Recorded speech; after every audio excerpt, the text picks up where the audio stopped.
Good morning, ladies and gentlemen, and the guests watching the live streaming. This is Man Lee, the MC of today. Welcome to join the International Forum, Trends and Opportunity of Big Data Analytics and AI in the Greater Bay Area, organized by the Federation of Hong Kong Industries. This forum is mainly conducted in English, while some speakers will present in Mandarin.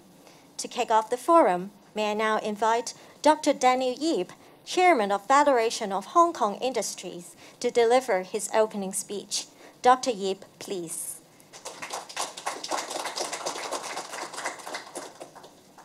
Annie, Sunny, distinguished guests, speakers, ladies and gentlemen on the online live streaming. Good morning. On behalf of the Federation of Hong Kong Industry, it is my pleasure to welcome all of you to this forum. AI has been developing rapidly around the globe. Data generated in real time and in a very large scale from many channels, like sensors, devices, networks, social media. The abundance in data collection, storage, and analytics can provide new insight that lead to better understanding of the worldwide market and to achieve better business decisions with strategic moves. Big data is not a new term, and it is not only for large enterprise. Today, SME and startup can reap the benefits of the massive amount of online and offline information to make wise, data-driven decisions to grow the business in the Greater Bay Area. Business intelligence is key to staying competitive. Meanwhile, government support for SME and startup is important. We are glad to see that the grant ceiling of a technology voucher programmer, the TVP, has been increased from 400,000 to 600,000. And the maximum number of approved projects has also been increased from 4 to 6 in order to subsidize SME in using technological services and solutions to improve their business processes. Many SME startups welcome this new measure. Thank you, Annie. Today's forum serves as a knowledge exchange platform. Esteemed speakers from renowned companies will talk about the emerging trend and opportunities of big data and AI in the Greater Bay Area, and to share the practical applications of big data and AI in business operations. I would like to take this opportunity to express our sincere gratitude to Ms. Annie Choi, the Permanent Secretary for Innovation and Technology, to be our guest of honor and deliver a speech for us later. Lastly, I would like to thank Sunny and his team from Group 25, Hong Kong Information Technology Industry Council, to make this forum a success. I wish you all enjoy this rewarding forum. Thank you. Have a good day. Thank you. Thank you, Dr. Yip. Please be seated. May I invite Dr. Sunny Chai, Deputy Chairman of Federation of Hong Kong Industries and Chairman of Hong Kong Information Technology Industry Council, to deliver his welcome remarks. Dr. Chai, please. Thank you. I had to take off my mask to speak because my mask had created some moist to my glasses. I think Daniel has a better one. So Annie, Chairman Daniel, distinguished guest speakers, ladies and gentlemen, good morning. Thank you for attending this forum organized by the Federation of Hong Kong Industry and Hong Kong Information Technology Industry Council. HKITIC was established under the Federation in 2001. The Council aims to attract a wide spectrum of IT companies and bring to them together to explore ways of developing the industry. We create an exchange platform for IT professionals to meet different industry sectors under FHKI, R&D centers, universities, government, and other business organizations. With the rapid development of advanced technologies such as cloud computing, big data, AI, and 5G networks, many solutions are available in the market. However, many SMEs lack of experience and expertise to properly utilize the power of big data and AI. In view of this, we successfully applied Professional Services Advanced Supporting Scheme, PASS, to start a project. This project aims to empower big data analytics with AI for Hong Kong IT professionals. I would like to take this opportunity to thank Hong Kong government for the support to the industry. In the past year, we have organized 2 training courses together with HKU Space. Both courses were tailor-made by the Council and HKU Space to provide practical applications on data analytics with different tools and methodologies. We are so glad to see IT industry actively participate to these courses. Back to today's forum. Thanks to Annie joining us as the guest of honor. Also, we have distinguished speakers from EMSD, HASAIR, CUHK, Amazon Web Service, and LSCM. Their comprehensive sharing for different aspects will bring us new insights on big data and AI. On top of the presentation, there will be a panel discussion and Q&A section chaired by Ms. Gracie of Hong Kong Science and Technology Parks Corporation. I believe all of you will have a fruitful morning. Last but not least, I would like to thank all of the collaborating organizations, Hong Kong Science Park, Project Committee, and Group 25 EXCO members for their support to the forum. Special thanks to Tony. Where's Tony? Oh, sorry. Tony, the project leader and vice chairman of HAITIC, for leading the project. And thank you for joining us today. Thank you. Thank you, Dr. Chai. Please be seated. Now we are delighted to have Ms. Annie Choi, JP Permanent Secretary for Innovation and Technology, Hong Kong SAR Government, as our guest of honor today. May I now invite Ms. Choi to deliver her speech. Ms. Choi, please. Daniel, Sunny, distinguished guests, speakers, ladies and gentlemen, it is my great pleasure to join you today in this forum on trends and opportunities of big data analytics and AI in the Greater Bay Area. Today's theme is certainly a timely one. When I went to kindergarten more than half a century ago, we learned A for apple, B for boy, C for cat, and D for dog. Today, kids continue to learn ABC, and they also start with A for apple, but followed by B for Bluetooth, C for chatbot, and D for download. And for us adults, we also need to learn, to a varying degree, the ABC of the digital age. A for AI, B for blockchain, C for cybersecurity, and D for data, and so on. In particular, AI and data have sort of become the buzzwords or fashion items of the era. You are out if you are not in one way or another engaged in AI and data. Well, it is not just about being fashionable. It is also about economics and business. For many decades, we consider the most valuable resource on earth to be oil. And we are envious of those places that have oil under the land. Today, it is data.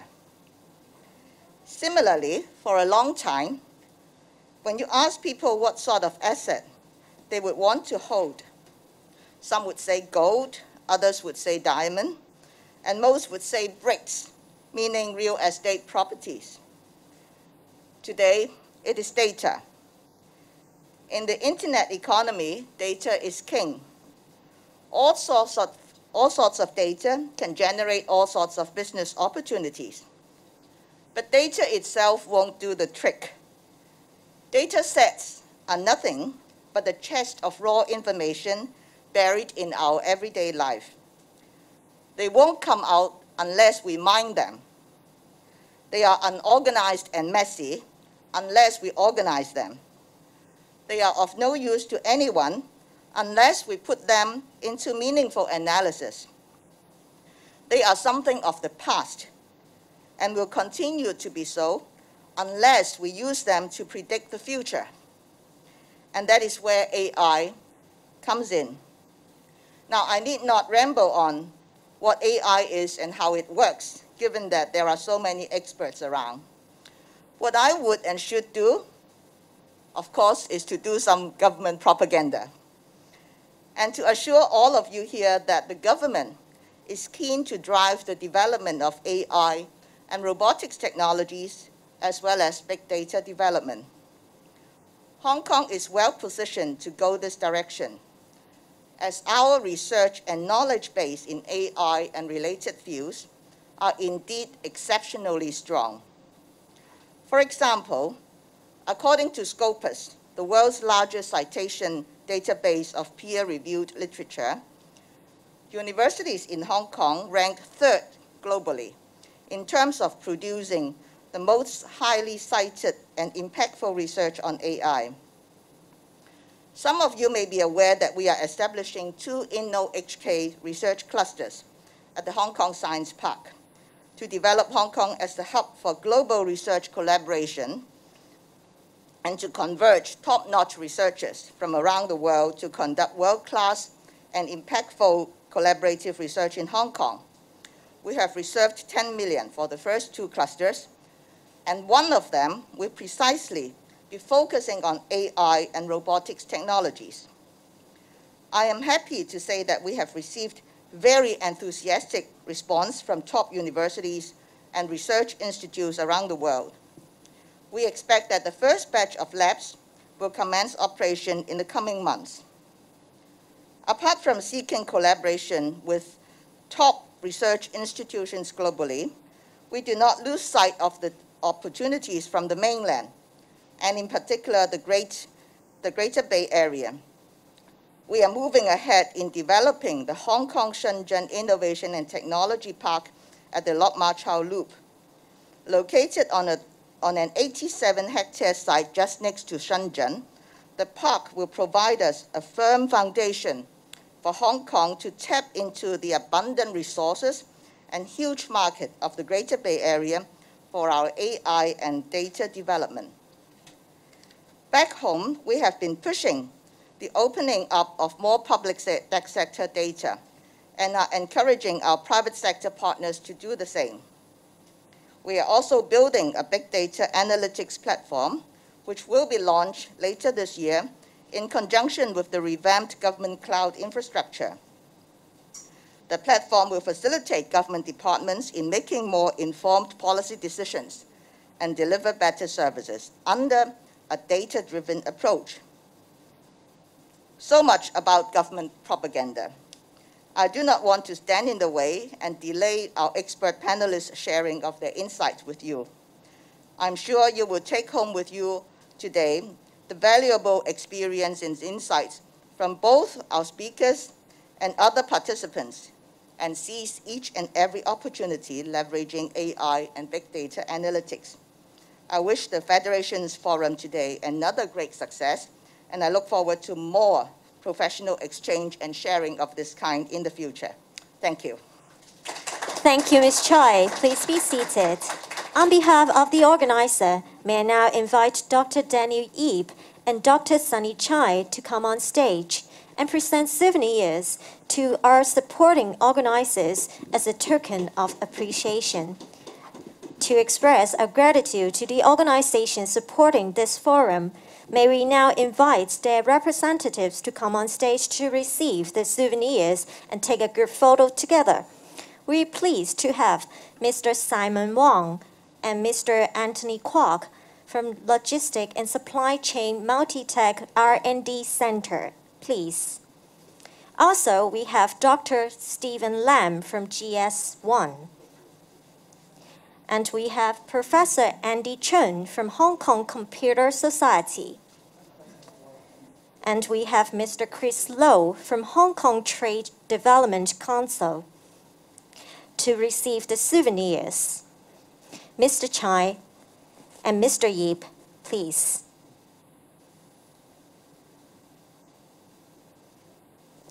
Thank you very much for supporting this forum.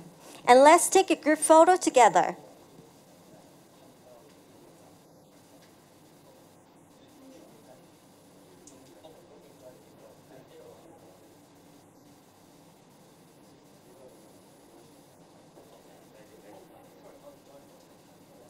Let's take a group photo together to capture this happy moment.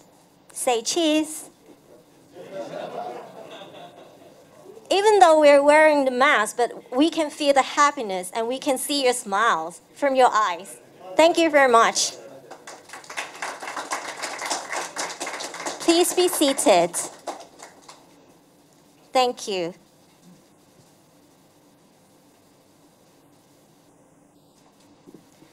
Ladies and gentlemen, today's presentation is about to begin. We'll have a Q&A section after all presentations. If you have any questions to our speakers, please send your question to the chat box now. Our moderator will help you to ask questions during the Q&A section. Without further ado, let's warmly welcome Engineer Eric Pang, JP, Director of Electrical and Mechanical Services Department, to deliver his presentation on new driving force from big data and AI at government co-create within GBA. Engineer Pang, please.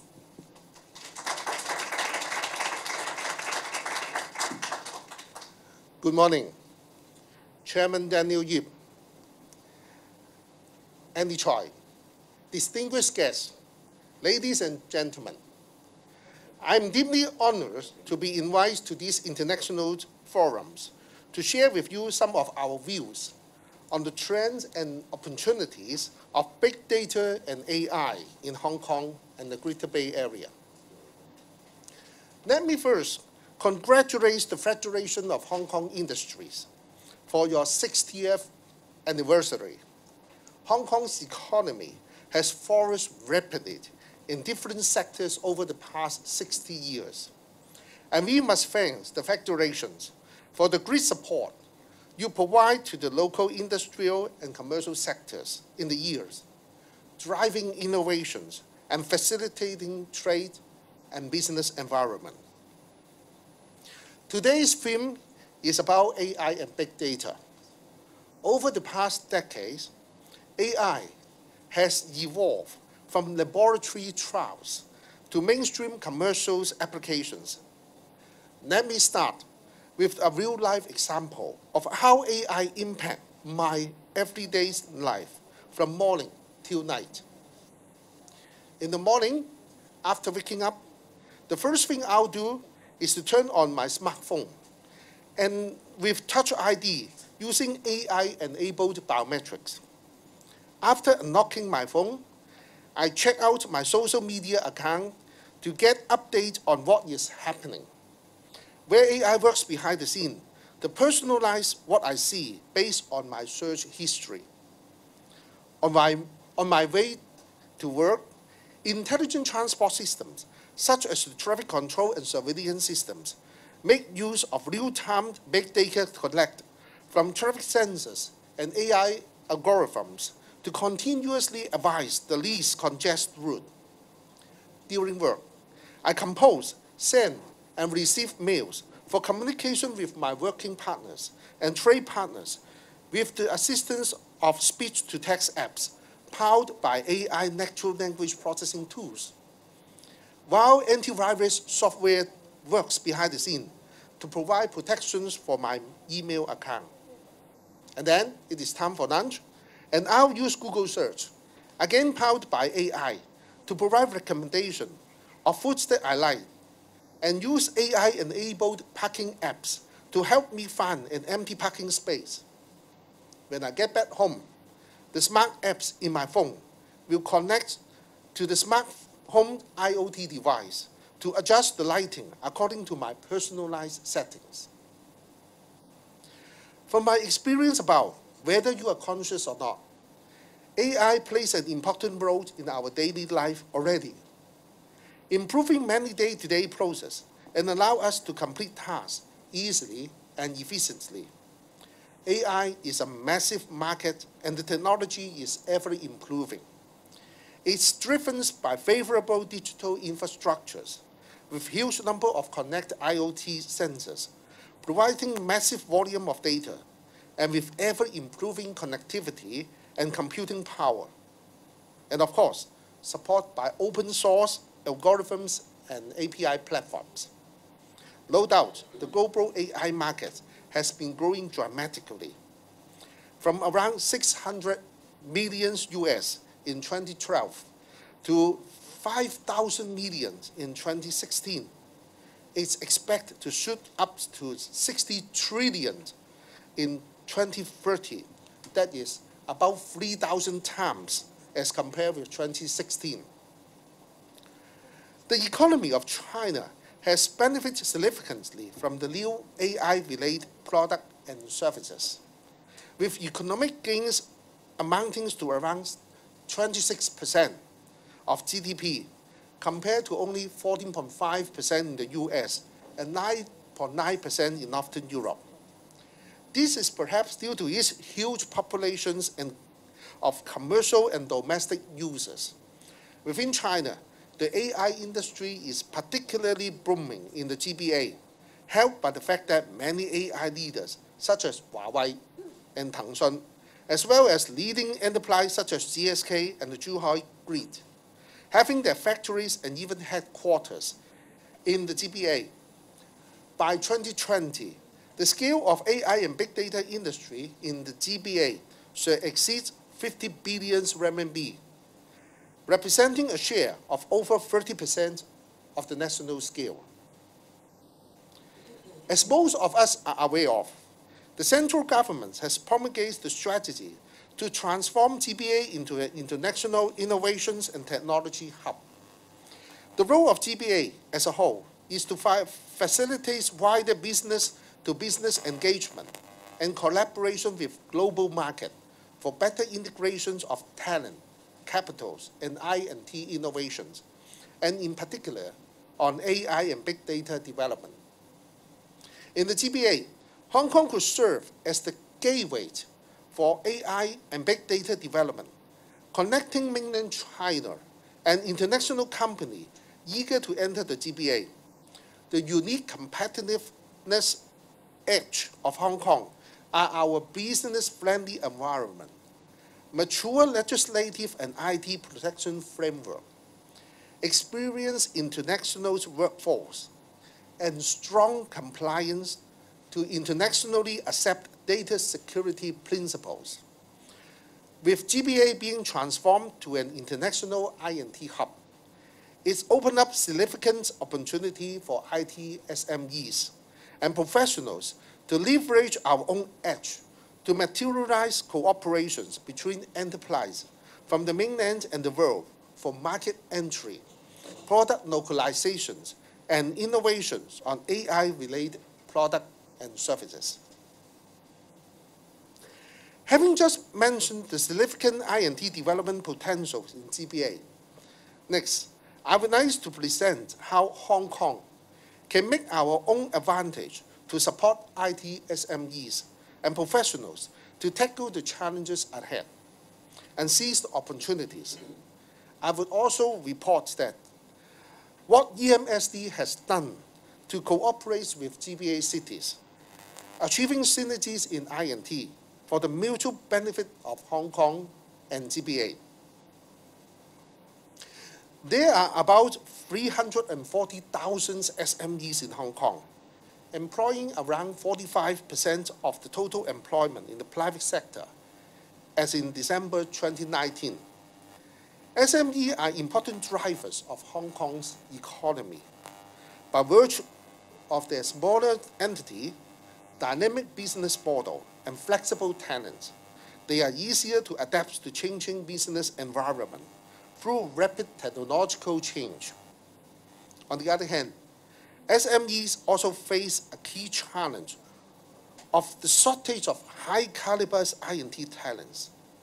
These I&T talents are essential to local SMEs when they develop the high-tier I&T products and services. Over the years, our universities have achieved outstanding ranking, with 5 universities being ranked among top 100, including 3 in the top 50 in the latest 2020 QS University ranking. Some of the local scholars are even recognized and included in the AI 2000 Most Influential Scholar annual list. despite recent worldwide economic downturn brought about by the COVID-19, the IT job sectors is expected to continue to expand in tandem with the rapidly developing AI industry, attracting data scientists and analytics with exceptional prospects. This has attracted top students to enter the IT industry, and the trend will certainly continue in the future. For imminent needs, SME can leverage the mature I&T workforce in GBA to support the integration of their entrepreneurships in the GBA region. Next is about data security in intellectual properties. Technological innovations in AI development require lots of data and intellectual property protections. This is a big challenge for any collaborations between GBA and the international companies on AI and big data. Riding on Hong Kong's edge as a major telecommunication hub, with good privacy and IT protections provided by the Hong Kong regulatory framework, Hong Kong-based SME could play the important role in safeguarding data transfer in and out of the mainland China.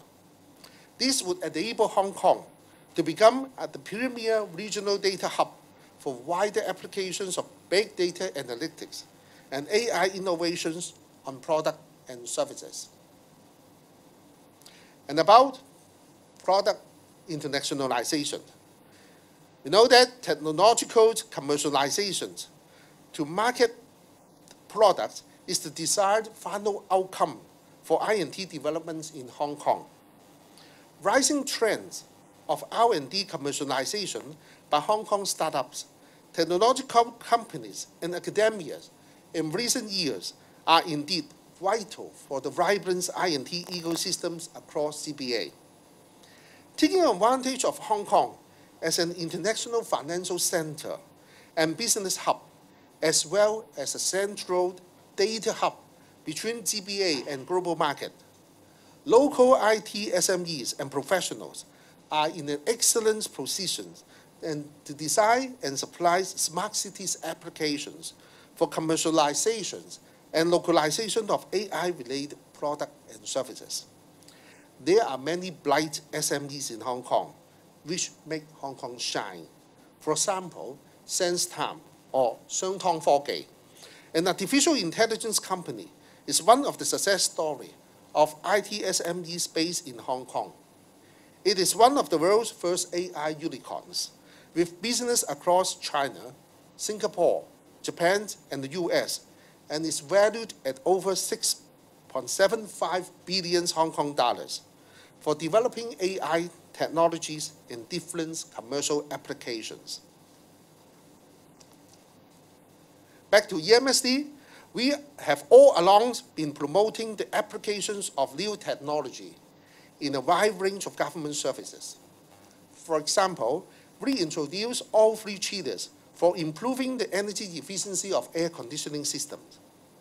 The EMSD also provides tailored technical support to government departments to adopt new technology in various projects, and many of which involve AI and big data, including the award-winning Central Command and Systems of the Marine Police award in 2011, and the Smart Fever Screening Systems at Border Control Points for the Department of Health and the Smart Prisons in 2019.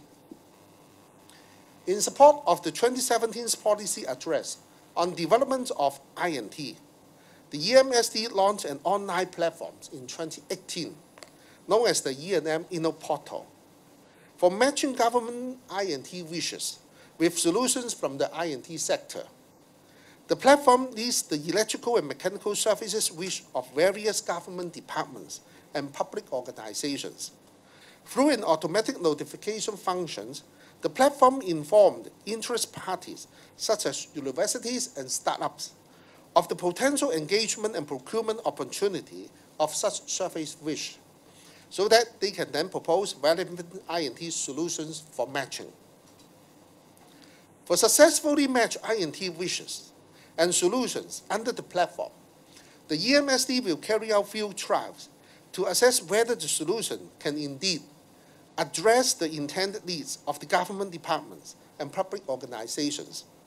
The trial, in the form of prototype testing on pilot projects, upon completion of the tests, the governments will upload the validated performance report onto the E&M portals for reference by the public.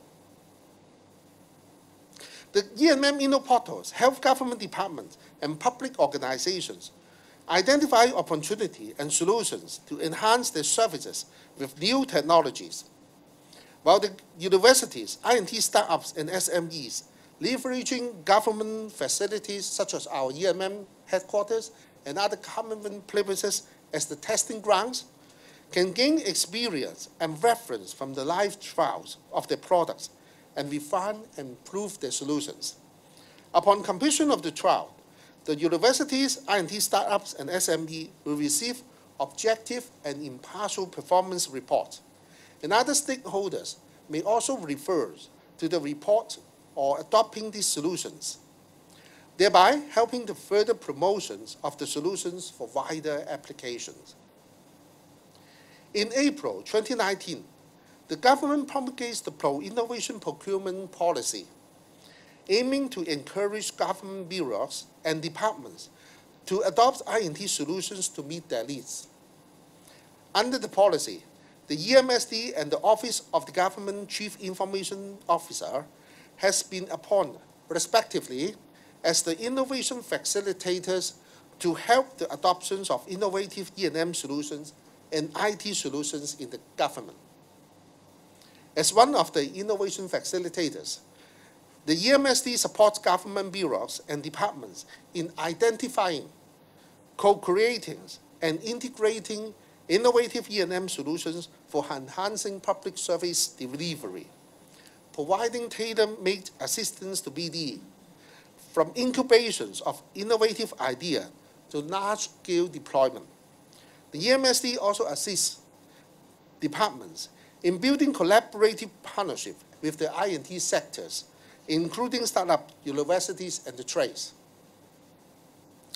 In order that I&T wishes are effectively met with potential I&T solutions, the EMSD is actively exploring opportunity to establish strategic partners with major I&T solution providers in Hong Kong and the GBA through memoranda of cooperations. The EMSD signed 12 MOC with 5 local universities and 7 research institutes in June 2019 to establish strategic partnership to leverage the E&M portals and support the application of I&T in the government. These 12 strategic partners, some of them are present today, being an ensemble of significant share of local startups and top-notch solution experts from the research and academic institutions, represent a solid support to the EMSD on our future work on I&T. To further extend the strategic partnership towards the GBA, the EMSD signed 3 more MOCs with institutions from the Guangdong provinces in August 2019. The collaboration with GBA not only allows the EMSD to promote the E&M portals to GBA, so as to tap the greater I&T resources and hence broadens our I&T's solution source, but also fosters knowledge and experience exchange and help promulgate local I&T solutions to the GBA. Now, I would like to show you some of our AI-related projects that we co-create with our local and GBA strategic I&T partners for enhancing public services. Firstly, about energy efficiency and conservation. We integrate machine learning algorithms with building information modeling, that is BIM, and computerized fluid dynamics modeling to regulate air distribution patterns within buildings for better energy utilization. In addition, rule-based data mining techniques has been adopted to diagnose sensor data from central air conditioning plant for symptom visualizations, failure identifications, and recommendation of energy-saving opportunity. For the second example, to enhance work productivity, we use image processing techniques with convolution neural network algorithms, that is CNN in short, to plan for continuous automatic drone-enabled surveillance in pleasant boundary areas, thereby saving lots of the manpower of our colleagues for repeat daily inspection works in the prisons. Third example is about safety enhancement. We integrate machine vision techniques in robotics and drones to carry out automatic mosquito oil fogging, reducing the risk of frontline workers in handling chemicals. AI-based signaling analysis is also deployed in detecting premature failure of safety-critical components of lifts, safeguarding the users and enhancing lift reliability. In the last example, on service improvement, along with our visions to contribute to the peaceful after-death journey of the deceased, we are attempting the introduction of CNN algorithms in cremation system. Now, let us first see this video, but I apologize that it is in Cantonese, on how these cremation systems works. 以下落嚟，我哋會介紹其中一個應用創新科技嘅項目 iCremation。機電處為食環署轄下火葬場嘅機電設備提供專業嘅操作同維修服務。我哋期望透過創新科技改善火葬場嘅火化流程，進一步體驗我哋以尊重同專業嘅態度去處理火化程序嘅信念，等家屬安心同埋盡快領取親人嘅骨灰。機電處透過機電創科網上平台 InnoPortal 發布咗 iCremation 呢個項目嘅意念。項目主要係希望使用 AI 技術優化火葬場嘅火化程序，利用 AI 分析火化時嘅火焰分佈、火化步驟同埋火化爐嘅運作記錄，並參考先人同棺木嘅重量大小等大數據，再加以分析，去完善整個火化爐嘅控制，例如送風量、風壓同埋熱力，令遺體平均同完全火化。喺未來，我哋會持續透過應用創新科技，協助各個政府部門提升服務嘅質素同設施嘅效能。Sorry if it is in Cantonese and these topics bring about some unease feelings to you due to the unexpected applications of AI in this field, which is probably the first among the world. Okay, to support our digitalization and IT application initiative, we are tapping the best I&T resources, big data applications, and AI models from the best of the Eastern and Western world. For example, we make use of both the Huawei clouds and the Amazon Web Services, AWS, in some applications. We enjoy Hong Kong's geographical advantage in the GBA to connect with mainland AI specialists through VPN networks of the Huawei cloud. This enables the AI models and associated data exchange from the mainland be easily deployed through that platforms to support our I&T needs, such as consulting AI specialists and using their natural language processing models to customize our Cantonese-based chatbot system. On big data applications for our asset management, we use the AWS. AWS provides a structured, unified platform as central data lake for our IoT sensors, as well as big data analytics and visualizations for buildings. All these are vivid illustration of our edge and positioning in supporting Hong Kong as an international I&T hub. The outbreak of the COVID-19 has brought about unprecedented challenge to Hong Kong. To help combat the outbreak of the COVID-19, the EMSD launched a thematic page in the ENM Inno portals in February 2020 for 7 anti-epidemic I&T applications, including mobile fever screening robots, robots for indoor disinfections, robots for minimizing close person-to-person contact, self-disinfecting substance or coatings, antiviral air filters, etc. 4 of these I&T wishes are heavily related to AI-enabled robotic solutions. Within 2 weeks, we received an overwhelming response of over 200 I&T solutions from local and GBA I&T strategic partners. These include, among others, over 40 solutions each for different types of AI-based robotic solutions, many of which have been deployed in the mainland to perform high-risk tasks that reduce human contact during the outbreak. In closing, following recent years of rapid development, GBA has become an important technological base in China and even in Asia.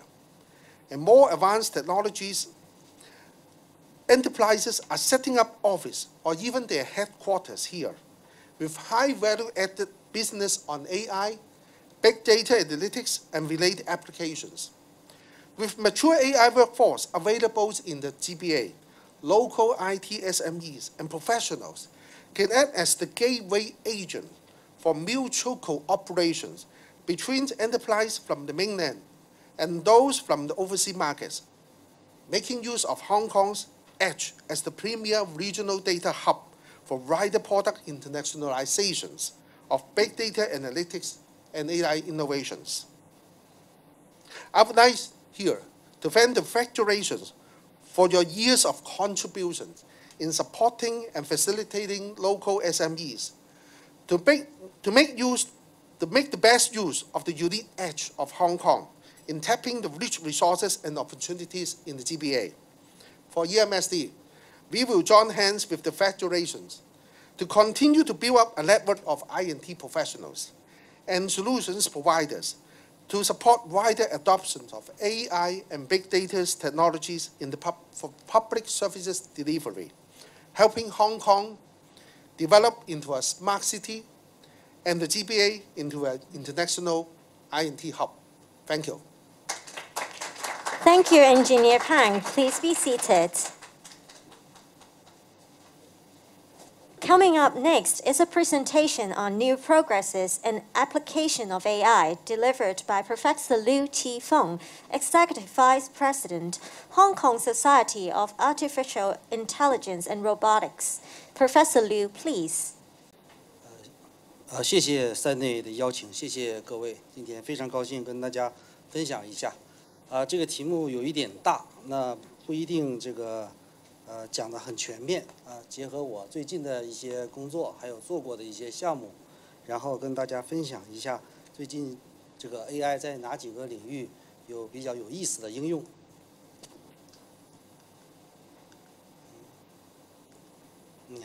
那么人工智能呢，从56年到现在是非常年轻的一个学科，所以这个学科呢非常有意思的一点是什么呢？每隔10-20年呢，它就会到一个波谷，每发展10-20年呢，又会到一个波峰。那么现在是2个波谷，2个波峰，现在是正处在一个更大的一个波峰的一个阶段。那么当然在这个过程中，如果你要是听到说这个人工智能是骗局的话呢，你也不要惊讶，因为历史上已经重演过很多次啊。目前也有一些AI 的一些企业呀，那么他们可能落地应用不是太好啊，所以会有各种各样的声音。那人工智能呢，它这一次的发展的浪潮呢，应该比以前呢应该更强烈啊，因为确实它有很 solid 的一些 support。那么这4个方面，第一呢是数据量不断的快速增长，第二呢就是模型呢不断的提高，第三呢，就是硬件处理速度快速的增长，包括这个未来这个量子计算。那么还有一点非常重要的是，人工智能呢成为这个各国家的这个战略因为人工智能呢需要这个技术，需要数据。那么这个只有国家的力量呢，才能把这个大的数据呢集中在一起，这是非常重要的一个发展的一个先决条件。那人工智能这个基本原理呢，实际上非常简单，最基本的原理呢就是这张图，就 y 等于 f(x)。那么我们学数学的时候呢，知道这是一个函数。那么这里的 x 是什么呢？实际上是观测。你比方说，我观察到一幅图像里面有鼻子、眼睛、嘴，这就是 observation x。那么 y 呢，就是说是一个 label 就是 yes or no， 就是这是一张人脸或不是一张人脸那么什么叫训练呢？训练呢，就是说我有很多这样的 pair，x、y 的 pair， 那么我们叫 training samples， 然后送到这个 machine learning 这个 module 里面。那么我们要去学习的就是这个 mapping or function f。那然后在使用的过程中呢，那么我任意给一个从来没有见过的一个 x 一张图像，那么我根据我已经得到的这个 f 这个 function， 那么我就可以判断出这个 y 它是一人脸还不是人脸。这是这个 face detection 这个 task 的一个背景。那么我们如果是 face recognition 呢，那么这个 y 呢就是每个人的人名每个人的 ID 这就是这个最基本的一个原理。那么基于这一个原理，我们看所有的人工智能的应用呢，其实都是 x、y， 然后我们这个 machine learning 这个 training 呢，这个过程就是去寻找这个 f， 寻找这个 f function 也是个 mapping。比方说自动驾驶领域，那么 x 是什么呢？是周围当时的 real time captured image， 那还有这个雷达，还有这个车的各种参数，还有周围的物体的参数。y 是什么呢？实际上最主要就是油门、刹车还有方向才实时的做这些判断。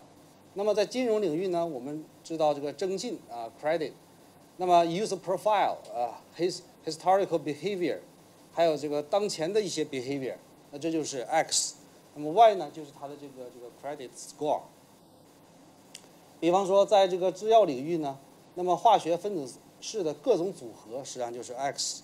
那么 y 呢，实际上就是它是有效还是无效这是在这个寻找这个靶向精准这个药品的时候所需要的。所以这里很多我不每一样都讲那基本上呢就是说y 等于 fx， 这就是人工智能最基本的一个原理那这张图呢我很喜欢，那上面呢是前向的一些神经网络的一些算法就是有监督的学习。那么中间这个绿色部分呢是一些自主的一些学习或非监督的一些学习。那么下面呢就是这个是一些带循环的比如说那个 RNN 这样的一些 LSTM 这些学习。所以这张图呢基本上涵盖了就是最近这10年最经典的一些工作。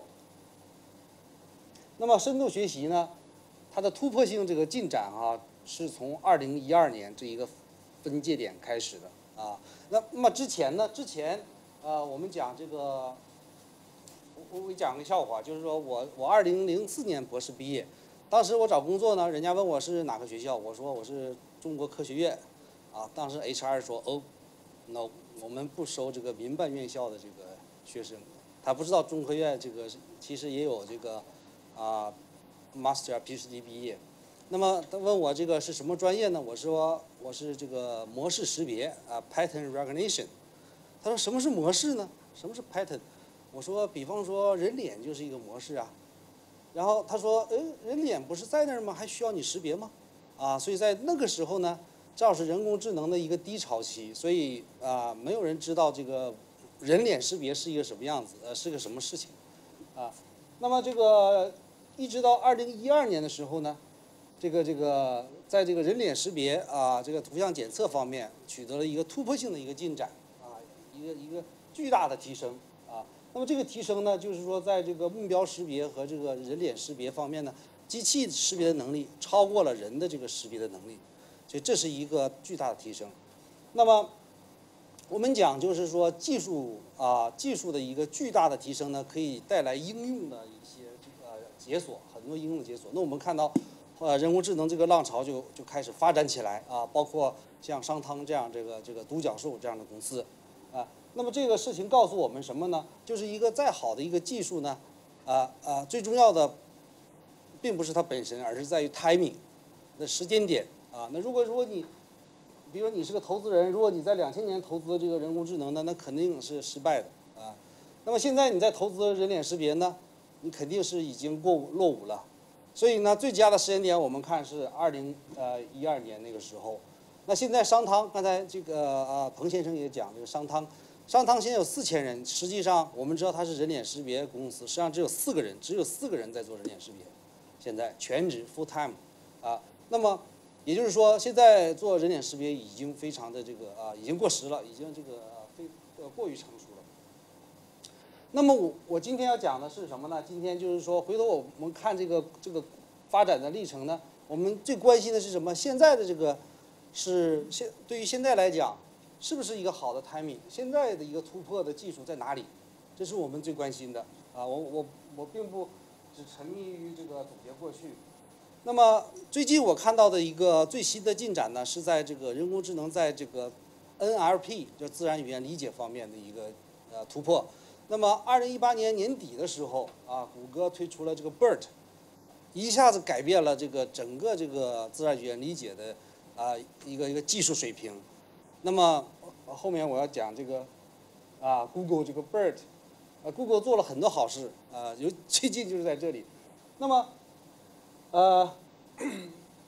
2018年年底的时候呢，它推出这个 BERT 以后呢，那么在这个很多自然语言理解的任务方面，超过了人类的这个认知水平，所以这就是类似于计算机视觉超越人类的那个水平一样这是 BERT 绝对改进，你看7.6%，这是一个很恐怖的一个数字，因为我们做这个 AI 的算法人都知道，那提高1%就是一个很不错的一个工作了所以这一下子就提高了7.6%。那么整个这个 BERT 呢，在那个完整的一个 BERT 有1.2亿个参数就训练那个我们刚才讲 y 等于 f(x) 训练这个 function 的时候有1.2亿个参数是非常庞大的一个模型。那么后来紧接着呢，百度的工作呢实际上是做的还是不错的，虽然百度的股价不断的在下跌，但是中国这个互联网公司百度的这个技术水平还是很不错。那么他们就推出这个 Ernie 在那个芝麻街里面一个 BERT 一个 Ernie 他俩是互相打架的，对不对？这非常翻类的，他们叫 Ernie。那么对中文专门做了一些处理。那么最近百度它推出这个 AI 的平台叫这个 Paddle， 飞讲，不知道它为什么叫飞讲。所以那个 Paddle Platform 应该还是国内应该还是很不错的一个平台。那么这是 MSRA 然后做的一些改进，基本上他们都是这个BERT based 的一些 method。那么这个 XL9 然后是一个 milestone， 它比 BERT 又提高了很多的这个性能。然后 Google 呢又把自己的命也给革了，它又推出了 Albert。那 Albert 呢，最大的好处是它从这个1.1亿个参数里面，它只用到了这个3100万个参数所以这个，那么它主要是说它很多参数是共享的，是类似于卷积神经网络，它有个参数共享的一个机制，也就是说有一部分的参数它是实际上是相同的，就不需要这个重复训练的，这样也减少了很多过拟合的这个危险。这是我们 BERT 是做什么呢？实际上呢，就是让这个机器去阅读这些这个 document 这些文字。它的做法呢，比方说给定一个一句话，它捂住了某些单词，然后让机器去猜，类似于我们高中做的那个英语做那个完形填空啊，完形填空和这个阅读理解啊。那这个是机器阅读理解是什么意思呢？就是检测这个机器啊读一篇 document， 它到底理解没有理解？那比如说我们学习英语的时候有这个阅读理解，给你一段文章，然后下面有 Q&A 啊 Q， 然后一些这个选择题，对不对？那么这个这是我之前的领导的这个团队呢，在这个2018年的19年的时候呢，在一个比赛中获得了第1名，这叫 SCOT， 是斯坦福大学组织的一个比赛，这是这个国际上是这个领域是应该是最权威的几个比赛之一啊。那么我们这个得分呢是在这个80几分，那么这个分数相当于什么呢？什么意思？就相当于已经超越了普通的人阅读英文的这个能力啊。我们知道在各行各业哈，那么我们有很多雇员啊，他们之所以成为一个qualified employee， 就是说他这个人有2点，一是读懂了一些 document， 他有些 knowledge， specific domain knowledge。第二呢，他是这个 follow 这些 knowledge 里面的 rule 来去这个 execution 啊。所以如果机器呢，如果能读懂这个 document， 那么执行方面呢，它是最擅长的嘛，它是最这个严格的，对不对？所以我们是希望机器能够读懂这些 document。那么我们有一些应用已经在开展，尤其是在这个 document 很多的这些行业，比方说政府，比方说金融行业，比方说这个法律行业，我们都有相应的这个产品落地啊。那这个是一个比较新的一个东西，就是说 AI 对抗什么意思呢？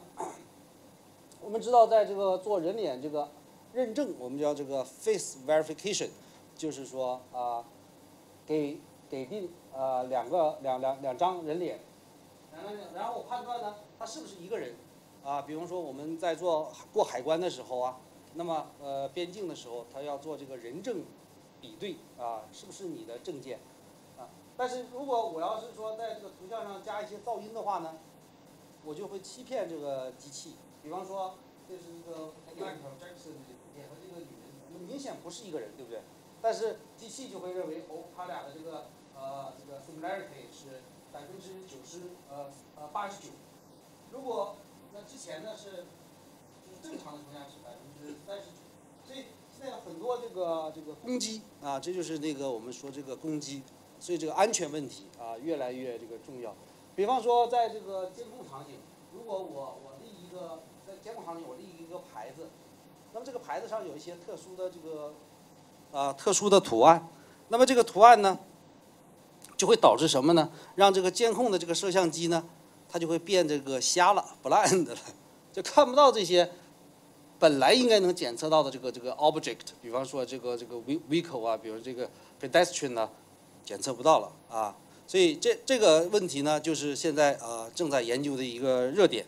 所以如果我们朋友们就是用这个人工智能的技术，那首先要想到我们在你的这个应用场景中会不会出现这个攻击的问题。那人工智能呢，现在也有很多这个局限性这里面讲就叫有智能没有智慧，有智商没有情商，会算计不会计算会计算不会算计有专能没有全能那么这个呢是用 Google 翻译做的一些例子这个安卓手机很卡顿 ，Android phone is very good 但是呢这个 这张图呢是我在大概3个月之前写的，现在昨天晚上我又试了一遍我每次做 presentation 我都要试一下，已经改过来了。现在呢最新的版本它叫 Android phone is very stuck 所以 OK 还可以。那么这个能传多少传多少呢？实际上是有两种含义夏天的时候就是穿的越少越好，冬天就穿的越多越好那么这辆车是白车是黑车，像那这是这个内地都管这 illegal 这个，还有这个就是新老师生，欢迎新老师生前来就餐。另一种理解就欢迎新老师生前来就餐，是吧？这有不同的那香港呢，就是刚才彭先生也讲，就是我们的 QS 最新的排名，4所排进前50名，5所排进前100名然后呢还有这个根据这个统计啊，就是我们在人工智能领域方面的论文呢，在世界这个被引用率啊，它的影响率是排名第3的啊，所以我们有很优秀的大学，所以我们成立了这个香港人工智能与机器人学会啊，黄锦辉教授也是我们学会的副理事长啊，所以我就想香港有2个最大的特点啊，因为我也是这个从内地过来大概有5年，我体会，第一个呢是香港的大学非常好，第2个呢就是香港的自然环境非常好啊，所以我就想这个其实我们应该什么呢？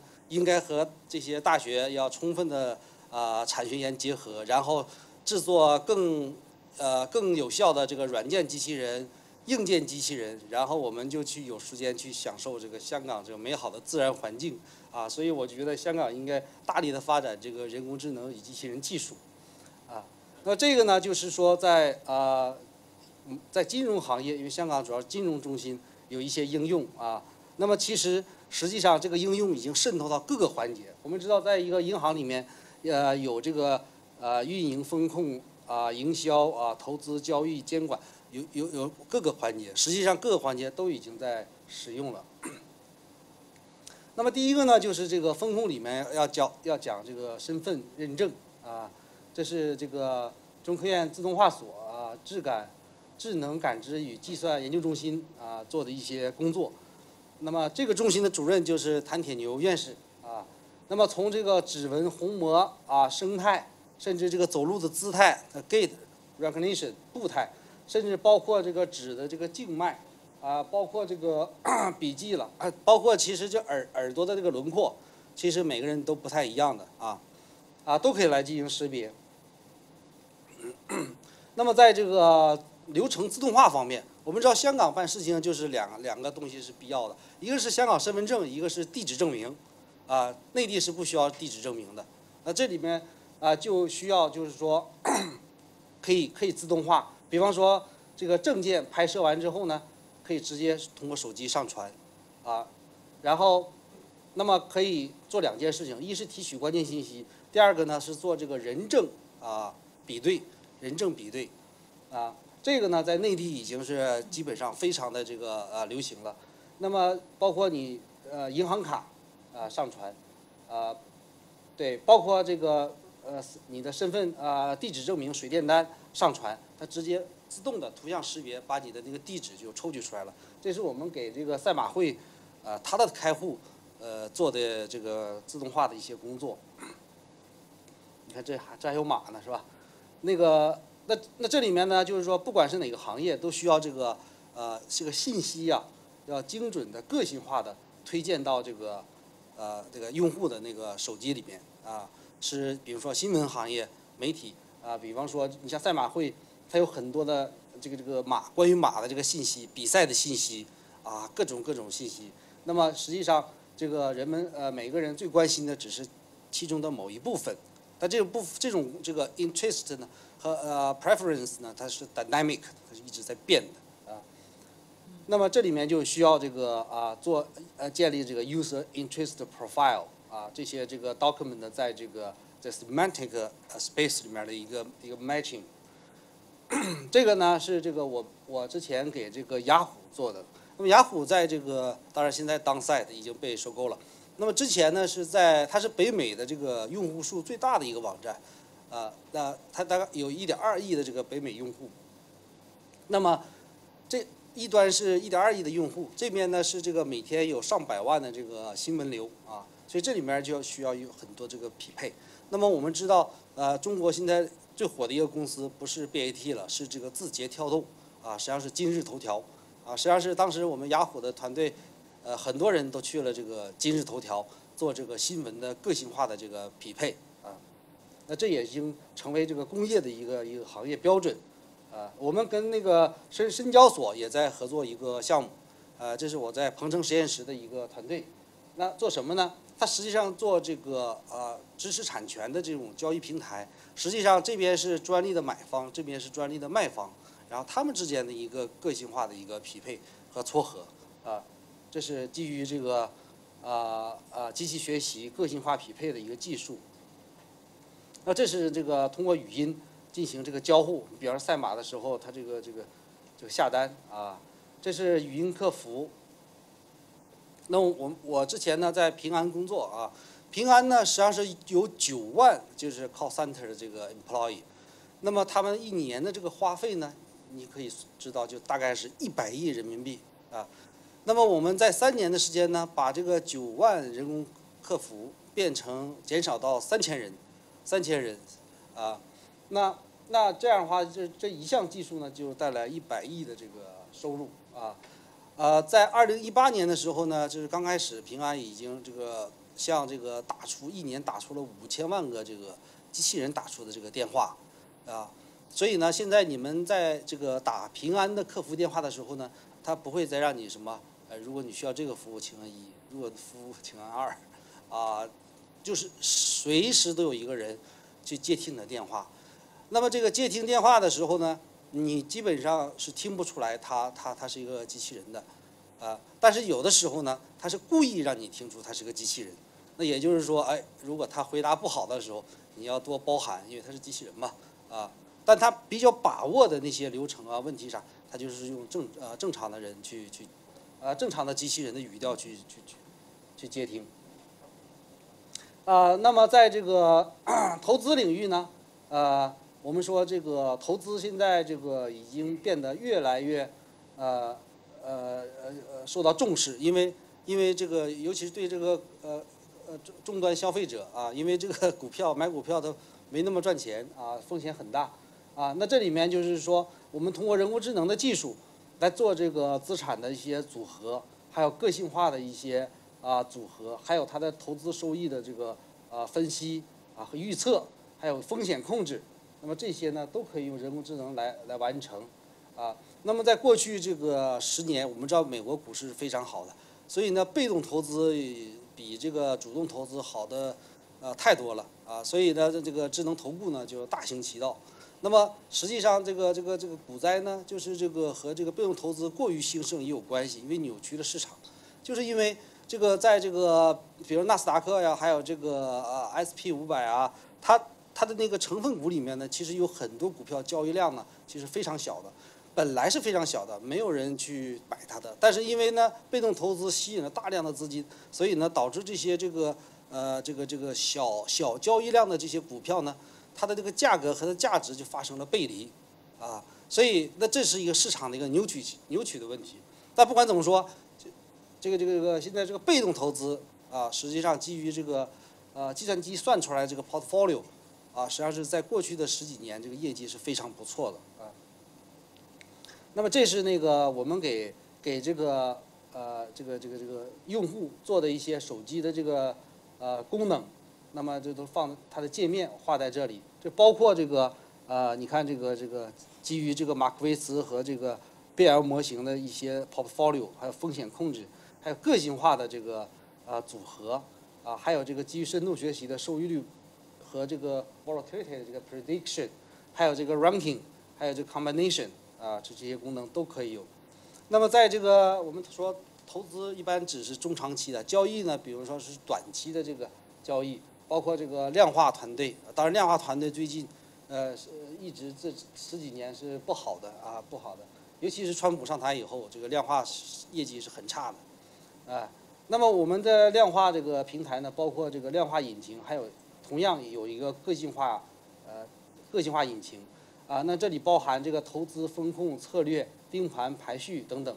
那么这套东西呢，不光是给职业的那个 trader 去用，而且呢，内地因为80%的交易量呢是来自于这个我们叫这个散户散户，那么这些功能呢都可以给这个散户来用，在手机端，你看可以给散户这个提供这个策略的一个回测，还有这个个性化的股票组合包括这个和这个组合之间的对比，那还有这个盯盘还有这个股票的这个基本面的一个排序，这些都是基于 machine learning 做的。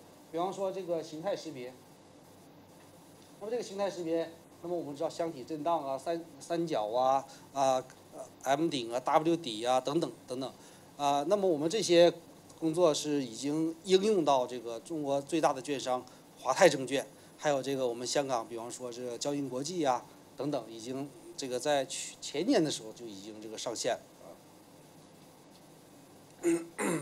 那么交易里面呢，还有一个叫交易员的这个评价，交易员的评价就是说对这个 trader 啊，他的那个根据他的那个下的每一笔这个订单啊，因为他下订单会很多，尤其是比较频率比较高的这个交易员，那么我们给他一个全方位的一个评价啊，从这个psychology 和这个 behavior 这个角度啊。那么我们这个大概定义了100多个这个特征啊，那么这里有2个好处，第一个呢是用在这个散户啊，我们叫这个 small small trader， 那么让他认知风险啊，让他控制风险。第二个呢就是给这个专业的那个 trader， 那么专业的 trader 最重要的是我们要来评价他的风控的水平，盈利的水平。我可不可以给他更多的资金啊，让他来操盘？因为我们知道这个交易员最大的问题就是，上量很困难。比方说他操控100万的资金，他可以100%的一个 P&L 一个盈利，但是如果给他1个亿的资金，他可能就一下子就亏钱了啊。所以这里面就要通过他的每个 behavior 来分析他这个反映出的心理状态。比方说他有没有 overconfident， 他赚了一笔大钱之后，他的动作是不是会变形？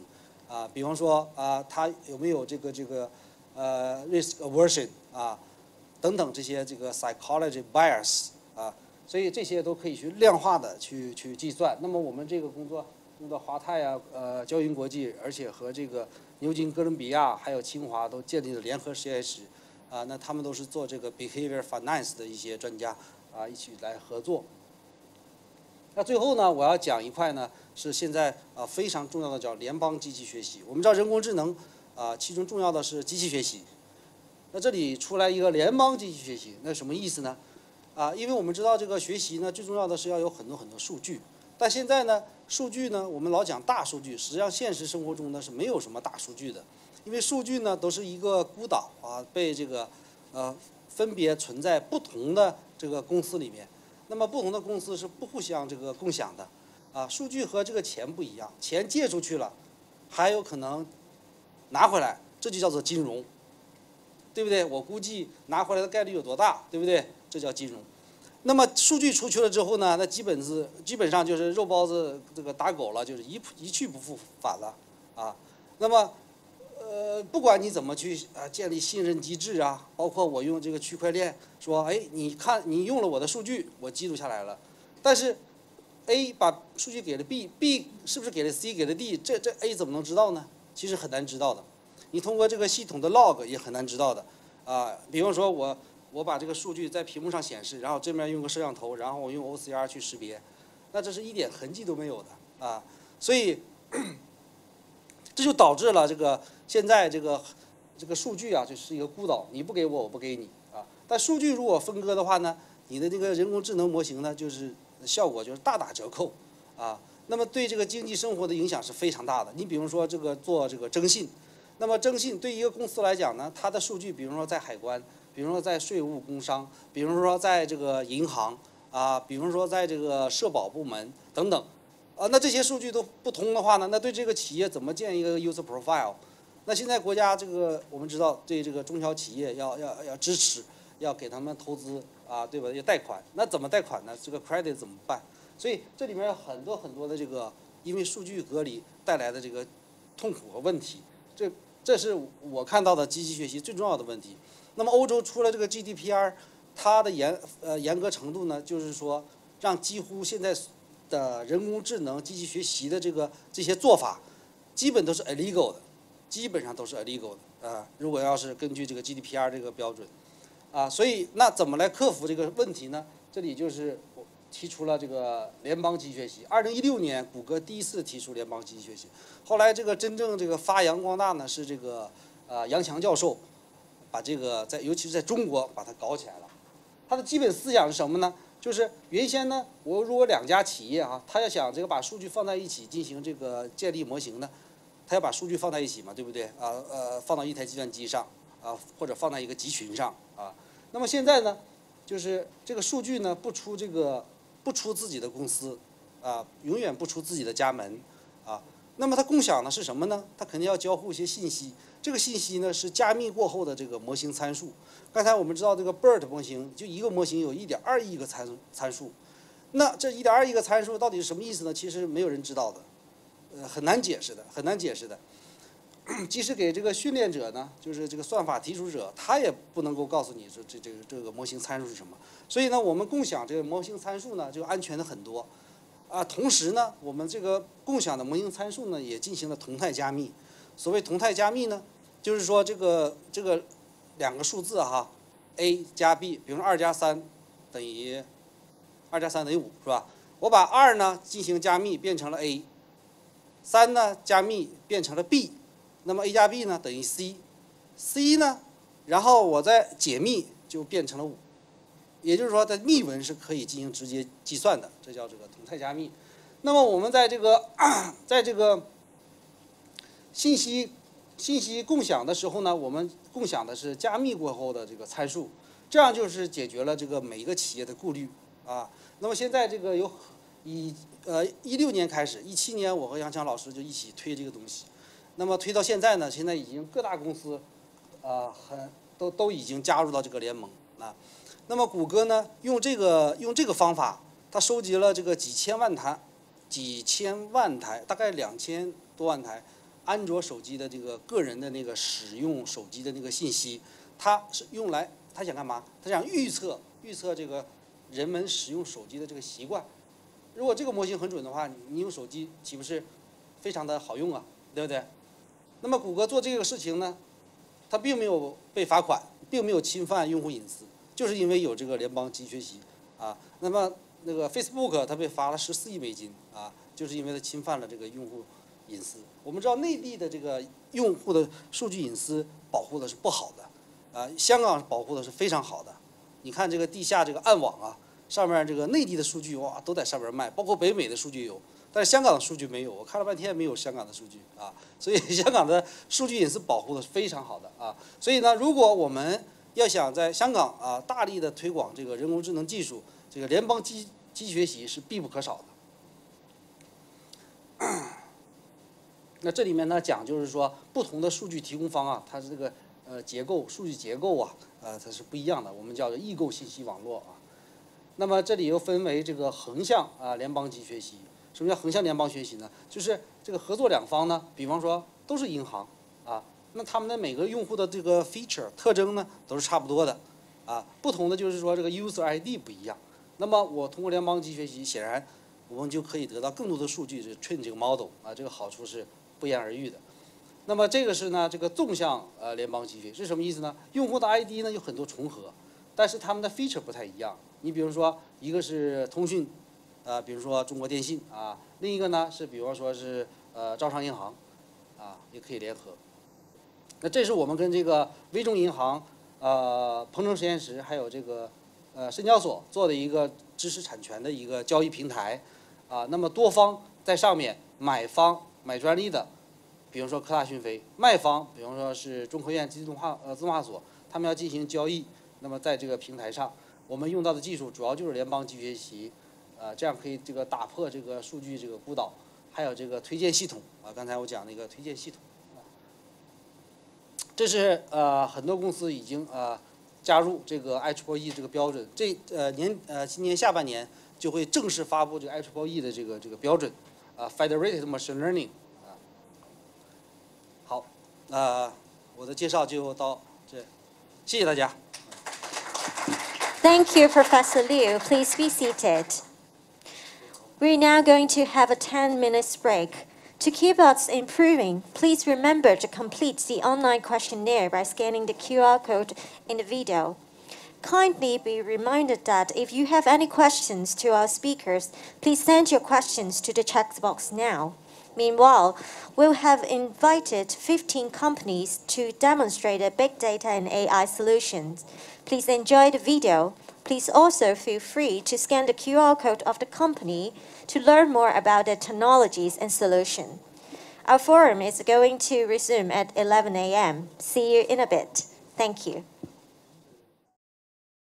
Ladies and gentlemen, welcome back. Before moving to the next presentation, please note that we have a Q&A section after all presentations. So if you'd like to ask our speakers any questions, please send your questions to this chat box now. Now let's welcome Professor Wong Kam Fai, Associate Dean, External Affairs of the Faculty of Engineering, CUHK. His presentation topic is Big Data for Reindustrialization in Greater Bay Area. Professor Wong, please. Hello. Hi. I'm worried that I move, so I try not to. Anyway, so I'm glad to be here. And actually, I haven't been speaking openly like this for a while, not because of you didn't invite me, because of the COVID. COVID-19 has been, keeping us away. But in fact, COVID-19 also gave us a good opportunity because, as you know, that somehow we will have to, most of our time will be staying at home, and then many of our operations, business or private, we are all actually using the internet, using a lot of the data. So and this morning with the two sessions talking about AI, and then I'm going to switch a little bit. It's still about big data, just like the name suggests. But, and also that somehow it mentioned about Greater Bay Area and sometimes something about industry. So I thought that I'm going to jump out of my own wall because personally myself is not an industrialist. I'm more on the research in natural language processing. So industry is really not my cup of tea. So as I mentioned to many of you, but just before the talk, I'll be doing a lot of, hand waving thing, lip service thing, so not really actually, touching the ground to your standard. But anyway, as a professor, I think it is worth that everybody think back on the whole problem itself on reindustrialization. So the first part of it, let's focus on the Greater Bay Area. On the Greater Bay Area. So before, you know it much better than I do, I think. But one of the points that I want to point out is the importance of this particular project. Although it was actually introduced in 2013, and the central government has never stopped in promoting and pushing the idea of GBA. And this slide is actually a summary of the two sessions, which just finished in May. And one of the things that still very high up in the agenda of the work of the central government is actually on Greater Bay Area.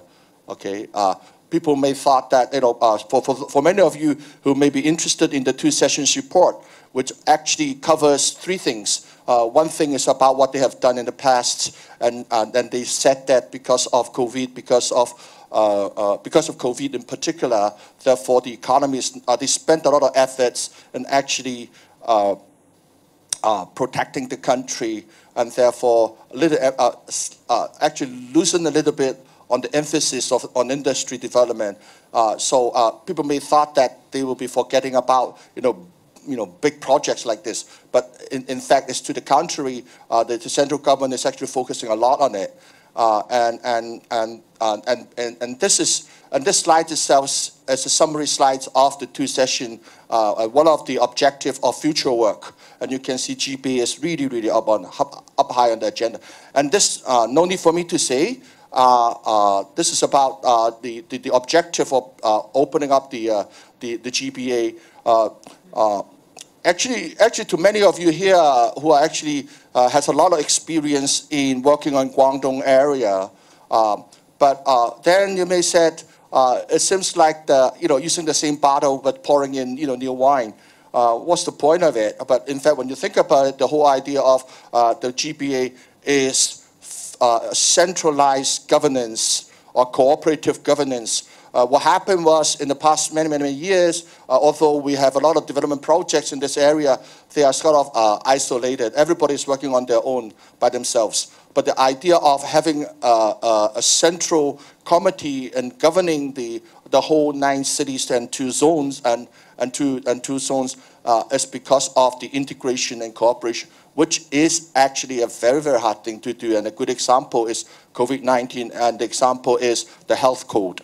Although we try to push a lot the health code thing, there's no way that we can get through. It's not the technology problem. It's all about policy issues. And that happened as well in here. But the central government is trying a lot in pushing that, knowing the fact that in the past 10 or 20 years, everybody has been doing by themselves. And hopefully, through this big initiative, everybody can actually start to cooperate much closer. And the target is that to make GBA the best, the most prosperous, area in the world. So the problem is, in the past years, when we were trying to do this, we have been claiming to be the top because our economy has been very, very good. But for the past 10 or 20 years, for the past 5 or 10 years, you can see that Shenzhen and Guangzhou is actually catching up rapidly, and in particular in the end of 2018, the Shenzhen GDP is already above us, and also the Guangdong GDP also is actually approaching that as well. What is the implication of that? The implication is that the previous style of cooperation being kind of, in quote, master and slave does not work anymore. And what we are doing now, we are doing cooperative cooperation, and we have to have that mindset. Because in the past, we think that the industry, the factory belongs to me, and you are working under me. This mentality will never work again. We have to be prepared to share. Which is a big philosophical change, or big paradigm change, that we have to bear that in mind. That's easy to say, but it's hard to do. So this actually tells us that how thoughtful, how far-sighted the central government is when they were pushing out this GBA project. In any new city or new economic zone, before you're building that zone, you have to think about transportation or connectivity. So before the announcement of the GBA in 2013, you can see that the central government has already plotted all these infrastructures, for example, like this Guangdong, Guangzhou Daqiao, and the Fumen Daqiao. These bridges are actually to connect others, and not to mention about the high-speed rail. And so you can see that when the government said that they're promoting this GBA, it's not from zero in 2013. It's well prepared before you start to do the job. For those of you who have studied architecture, and especially city construction or land architecture, that you can know that in any country, in any places, when you start to build a new economic zone or a new city, the first thing is roads and bridges and railway, and exactly what we are doing now. And the next thing after the bridges are ready are connecting the people, connecting the business, and this is the next step since the 2013. And these give us the opportunity. But before we do that, we should fall back a little bit and see where we are. As you see, this is a very, very lean Hong Kong SWOT analysis. For the strength part, you have heard a lot about from the newspaper or the media that we are very strong in soft skills, including education, including our law system, including our financial system. These things are there. I think it was just mentioned about Professor Liu saying that data protection, for example, is a good example. IP protection is a good example. And also, speakers also mentioned about the ranking of our universities is another example. Indeed, in 2020, the QS ranking just came out. We have 5 universities in top 100 and 4 in top 50. And then but unfortunately, the weakness is that not until 2015 November, when the ITB, when our Innovation and Technology Bureau was set up, 2017. Before that, we do not have a real holistic technology policy. I think we are building the holistic policy now, but again, these things takes time to grow, and therefore, but fortunately, not fortunately, but we are catching up now. It is true that before then, before the ITP, our policy is a bit, kind of patchy. Then, in terms of opportunities, we have always been blessed because we are really sitting in the right place. Right behind us, we have the central government who has been very, very supportive. And then we are actually overseeing the world. We are actually looking into the world. And these are our experiences for internationalization is also one of our soft skills. And the threats, of course, is the rising of the other cities. As just mentioned about the GDP growth in Shenzhen and the GDP growth in Guangdong and Guangzhou. So these are the SWOT analysis. As most of you who have studied MBA before, what you have to do is to make use of your strength and avoid the weakness, take advantage of opportunity and avoid the threats. And that's what you want to do.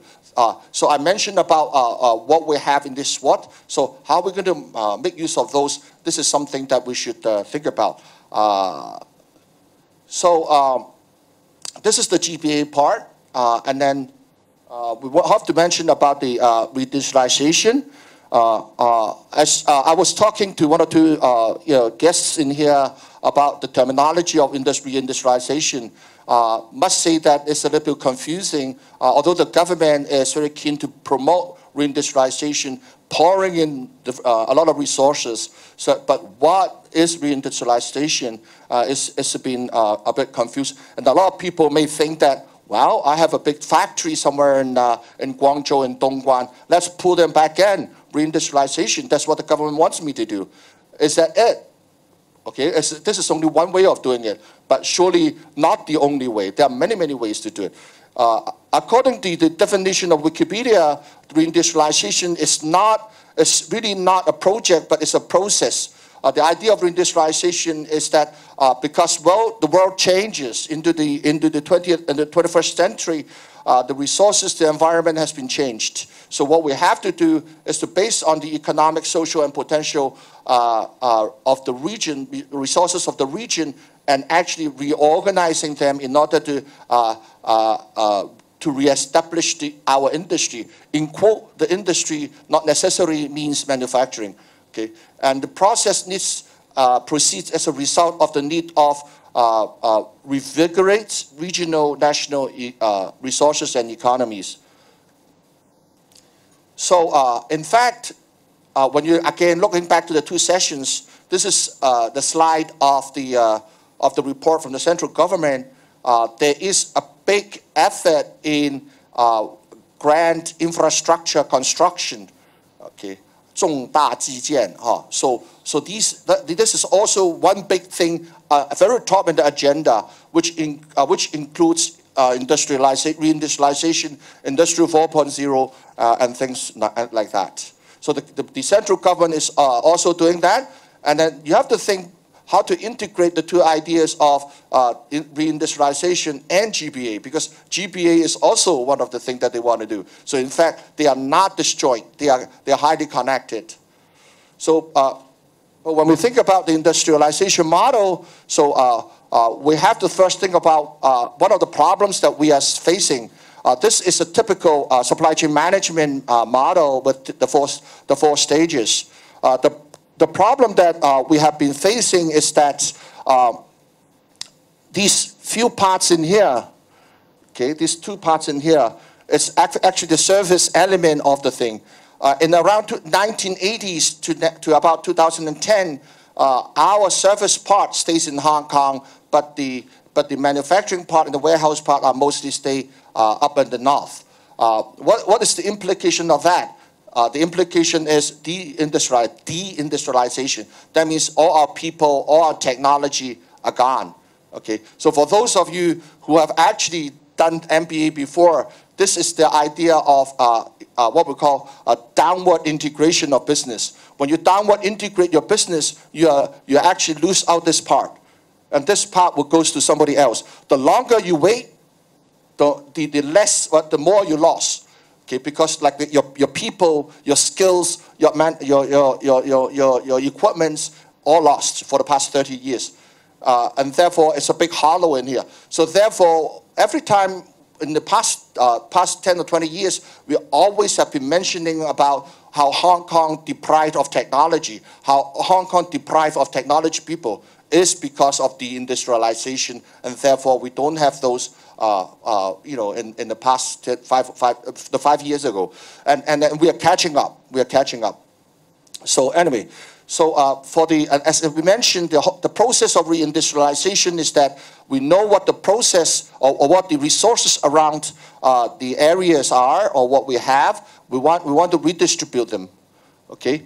So the first thing is in the old days we talk a lot about supply chain management, SCM, supply chain. But today we talk a lot about DCM, demand chain management. Everything starts from the end rather than from the top. When we say supply chain management, what do? What we do is that we manufacture lots of product, and hopefully we have enough products to fulfill our customers. Okay, so in order to ensure that, very likely that we build excessive products to make sure that when my customers want something, I have something available. So usually what we do is that we will look into last year's sales in order to predict how many do I manufacture this year. But like using this year as an example, COVID hit. Whatever you have estimated to produce, completely lost. Okay, because you have excessive goods that you have, excessive products that you have manufactured. So anyway, a good example of DCM is Nike, for example. Now you go online, you do something that it actually fits you very well, and then you order your sneakers, and then you order your sneaker, and then it will actually go to make customized and only one piece for you. That's all driven by the demand side of it. Okay, so but this sort of model will come in will be very, very popular now these days because of the internet, e-commerce. So and not to mention about that, sometimes the customers itself is not only coming up with existing product but customization, but also come up with new ideas, and then it actually will go back, and then you want to try it out and build especially for this very innovative person. So so the classical part of SCM is no longer works. You have to add one more stage, which is the innovation stage. Okay. So in order to do it good, and therefore you are trying to make use of big data, that means you want to make sure that every stages run effectively. So what you can do is to collect data from every stages, and it go right up to the central computing units, which is the cloud computing part, and then do the calculation for you, and then distribute orders to the different stages to make your thing work effectively. But also that I want to mention that we are talking about reindustrialization, and I want to emphasize that we should not actually be locked into the idea of reindustrialization means I pull back something from Guangdong, which I have like a manufacturing plant, into Hong Kong, back in Hong Kong again. It is not like that. Okay, the manufacturing can still be in Guangdong, but the innovation part in Hong Kong, and then the service part, if you were to going to go for the Chinese market, perhaps it can be somewhere in Guangdong or even in Beijing. So it can be anywhere.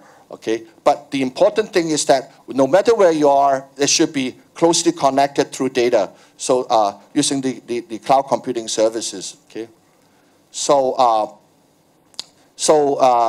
in order to enable that, you need certain things. Once you go into the cloud, you need the computation part, which is the big data and the artificial intelligence part, and also that every stages, in order to send data in, it is not about human keying in your data through your terminals or your computers. It's all about real-time capturing of your data. So IoT is very important. And then when you send this data up onto the cloud, then your 5G is also very important. These are those buzzwords that you have been hearing a lot, and that you can, from this diagram, you can see how they are applicable to an industrial environment. So in the interest of time, perhaps I want to say something about the differences, the characteristic of reindustrialization. I mentioned using that diagram that when we do reindustrialization, do not think about supply chain management anymore. Using demand, it must be demand driven. We are not talking about mass.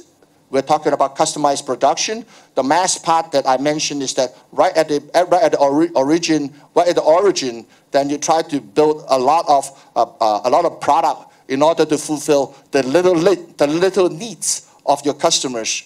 Okay, as such that you may have excessive products that it may become useless. And the third thing is about batch and just-in-time manufacturing. So just-in-time means that you order one item, it goes right to the manufacturing plant. And then for the manufacturing plant, you need to have agile manufacturing rather than rigid and manufacturing. A very good example in this one is actually our mask, the mask of Hong Kong, the Hong Kong mask. You like it or not, suddenly we need the mask. When we need the mask, okay, we have to set up the plants. Can we set up the plants like this?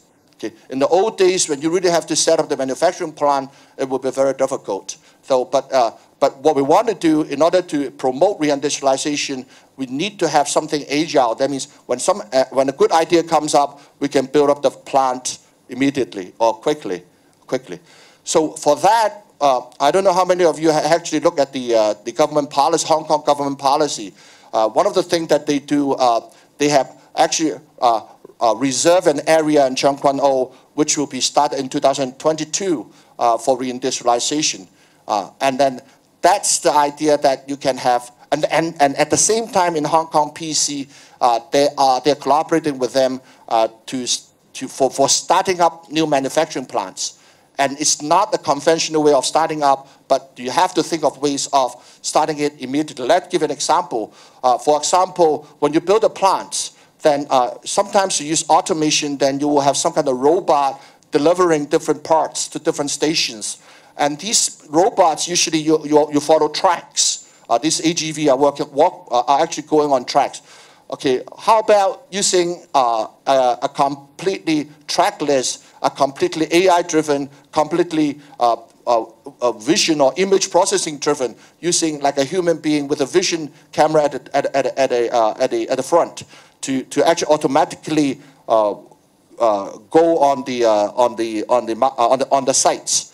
So this is an example of avoiding you actually making up the tracks before you can do the manufacturing. This is an example. So the number 5 is the innovation and traditional product. As I mentioned, the person up at the top, the customer, not only that they actually look at the product that you have, they may have their own ideas, then perhaps you have to think how actually the innovative idea from the customers can be fulfilled. So having said that, so the critical success factors in order to do that, firstly is digital transformation. Okay, this is a very difficult part. I'm sure that people like you yourself, you heard a lot about the good thing about big data. I mean, it's not about collecting the data itself, but how do you organize the data? For those of you back in 10 years ago, you learned about databases, for example. It's not the data itself, but the table itself. How many columns do you have? How many attributes do you have? Okay, it all depends on your own business environment. So digital transformation, how do you transform your existing business into a digital business? It's very costly, it's difficult. And once you have the data ready, then you have to think about the big data analytical part. And thirdly, this is outside your company, is how do you connect yourself with different parts in the Guangdong province. Okay, so when you do that, then data governance is very important. These are the things that you can see when you want to work on big data, firstly, you will definitely come across very, very noisy data. How do you filter out the right data is a difficult thing. The second thing is that the data can be biased. Maybe you are only collecting one type of information and neglect other types of critical information. Then small data is a problem. We talk a lot about big data, but in many cases, then you only have small ones. And then we have live data where the people are still keep on improving. So data privacy, you know, this is the part that I want to mention a little because it doesn't seem to be something that is noticeable to many of you. What is the big problem now today is that given that your data, when we do machine learning or when we do deep learning or federated learning, one of the problems is what we call end-to-end learning. So that means I give you the X, you know the Y. And then supposingly you have the F. As long as you know the F, given you the X, you'll come up with a Y. But what is F? Why do you come up with this F? You cannot explain it. So for example, if you come up with a medical, electronic or digital, an internet doctor, and the doctor said that you have COVID-19, and you said to the doctor, the digital doctor, and said that I'm very healthy. Why do I get that thing? And the digital doctor said, I don't know. The algorithm tells me that you have it. Okay, you cannot explain. In many cases, the data learning part is mostly end-to-end, and you cannot come up with an explanation. And that is a big problem, because when your machine is down, you want to fix it. At least you know why it is down. And in the current moment, most of the things that you do in machine learning cannot solve that problem. So explainable AI is one of the things that is a big research area as well. Okay, so make sure that data is the right thing to do, but unfortunately, garbage data you put in, then you will get garbage results. Okay, thank you. Thank you very much, Professor Wang. Please be seated. Coming up next is the presentation delivered by Mr. Osameke Isiba, Partner Solution Architect, Amazon Web Services. He will share his insight with us on the topic, Turn Data into Insights with Data Lakes and Analytics on AWS. Mr. Isiba, please.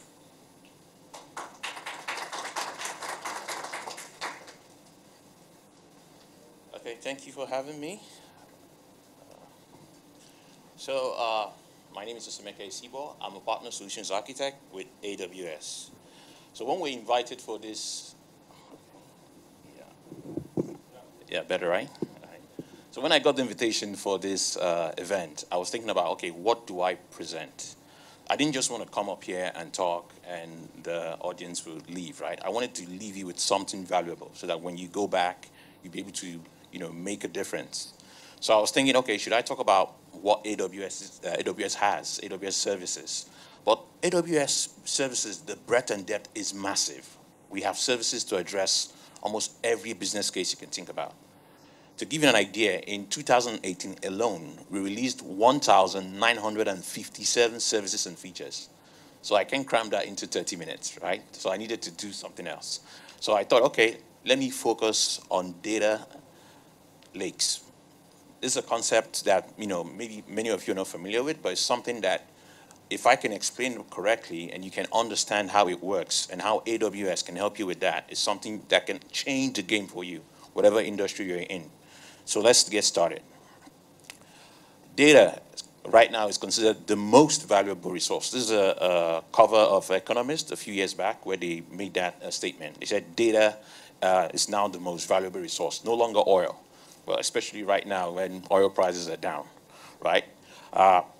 However, data, like oil, is pretty much useless when it's raw. Let me just give you a short story. I come from a country which is one of the top exporters of crude oil. Before they discovered crude oil, the biggest income earner was agriculture.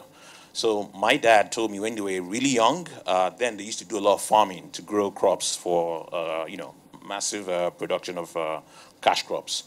Then you go to the farm, especially the area where I'm from, when you dig the ground, crude oil just comes out. It's everywhere.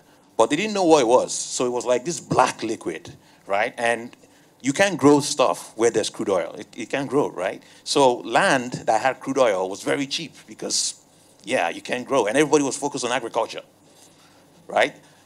Crude oil, like data, you have to refine it before it becomes valuable. Eventually, they learned that you can refine it, and it's worth lots of money. So all that has changed. Same with data. Many organizations are sitting on lots of valuable data, data that when it's analyzed, it can change the world, it can grow their revenue. However, they're just sitting on it. Raw data is pretty much useless. So to process data, this is a typical workflow. The data is being generated either by you or by some systems. You now have to collect that data and store it. After storing it, before you now start analyzing it. So you have different ways to analyze it. There are lots of technology, lots of tools, lots of processes. After analyzing it, you now consume the output, which is information or insight. So whatever comes out from the processing is what you consume to make this business decisions to improve your business. So in most organizations and also many, many years, that's what this process has evolved into. You have something that is central to the data analytics pipeline called the data warehouse. Many organizations have this system in place, a data warehouse. So you have data coming from multiple source systems, your CRM, your ERP, lots of different systems going all gathered and stored in the data warehouse. The data warehouse is usually a relational database. It has very powerful compute hardware that is running on. It's able to run very complex analytics. It also is able to store quite a lot of data, right? Then it's now connected to a business intelligence engine or platform which displays reports or graphs which business users use to make business decisions. However, it's no longer sufficient because that was started like many, many years ago when data was just numbers or text and stuff like that. Data is different. The type of data that you're working with now is not just numbers and text. You have pictures. I'm sure you all have smartphones. And I don't think any smartphone here doesn't have a camera. Even some smartphone has 4 cameras, right? That's data. You're capturing pictures. We were talking. Social media, massive data. YouTube videos, Twitter, all that. That's data constantly being generated. So it's no longer, and the size of this data is massive.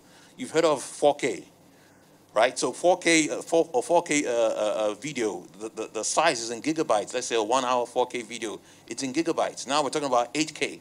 So the size of the data is so massive. The source of the data in the past is just systems. Now it's even users.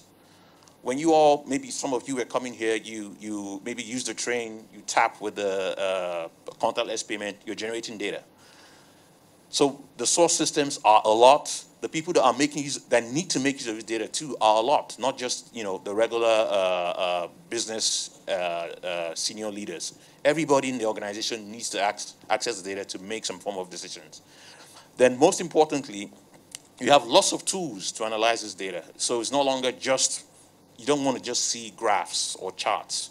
You may want to use machine learning, NLP, or lots of other technologies to analyze data. So it has changed. So the traditional data warehouse is no longer sufficient. So what do you do? How do you solve this problem? So that's where the concept of data lakes come in.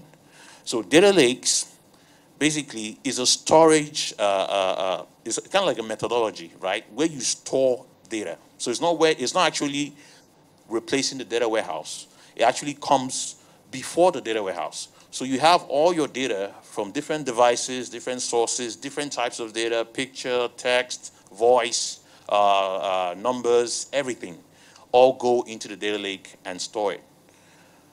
Then after you store it in the data lake, you can now start analyzing it. And why this is very important is the data lake, unlike the data warehouse, should have unlimited scale. So it shouldn't, data warehouses usually don't have unlimited scale. It's difficult to even scale out. It gets, let's say, maybe maximum of 1 petabyte data, data warehouse. And that's going to be very expensive to maintain, 1 petabyte. But a data lake, you can just keep putting data. And why it's very important, again, is There are many times you're collecting data, you don't know what you want to do with it at that moment.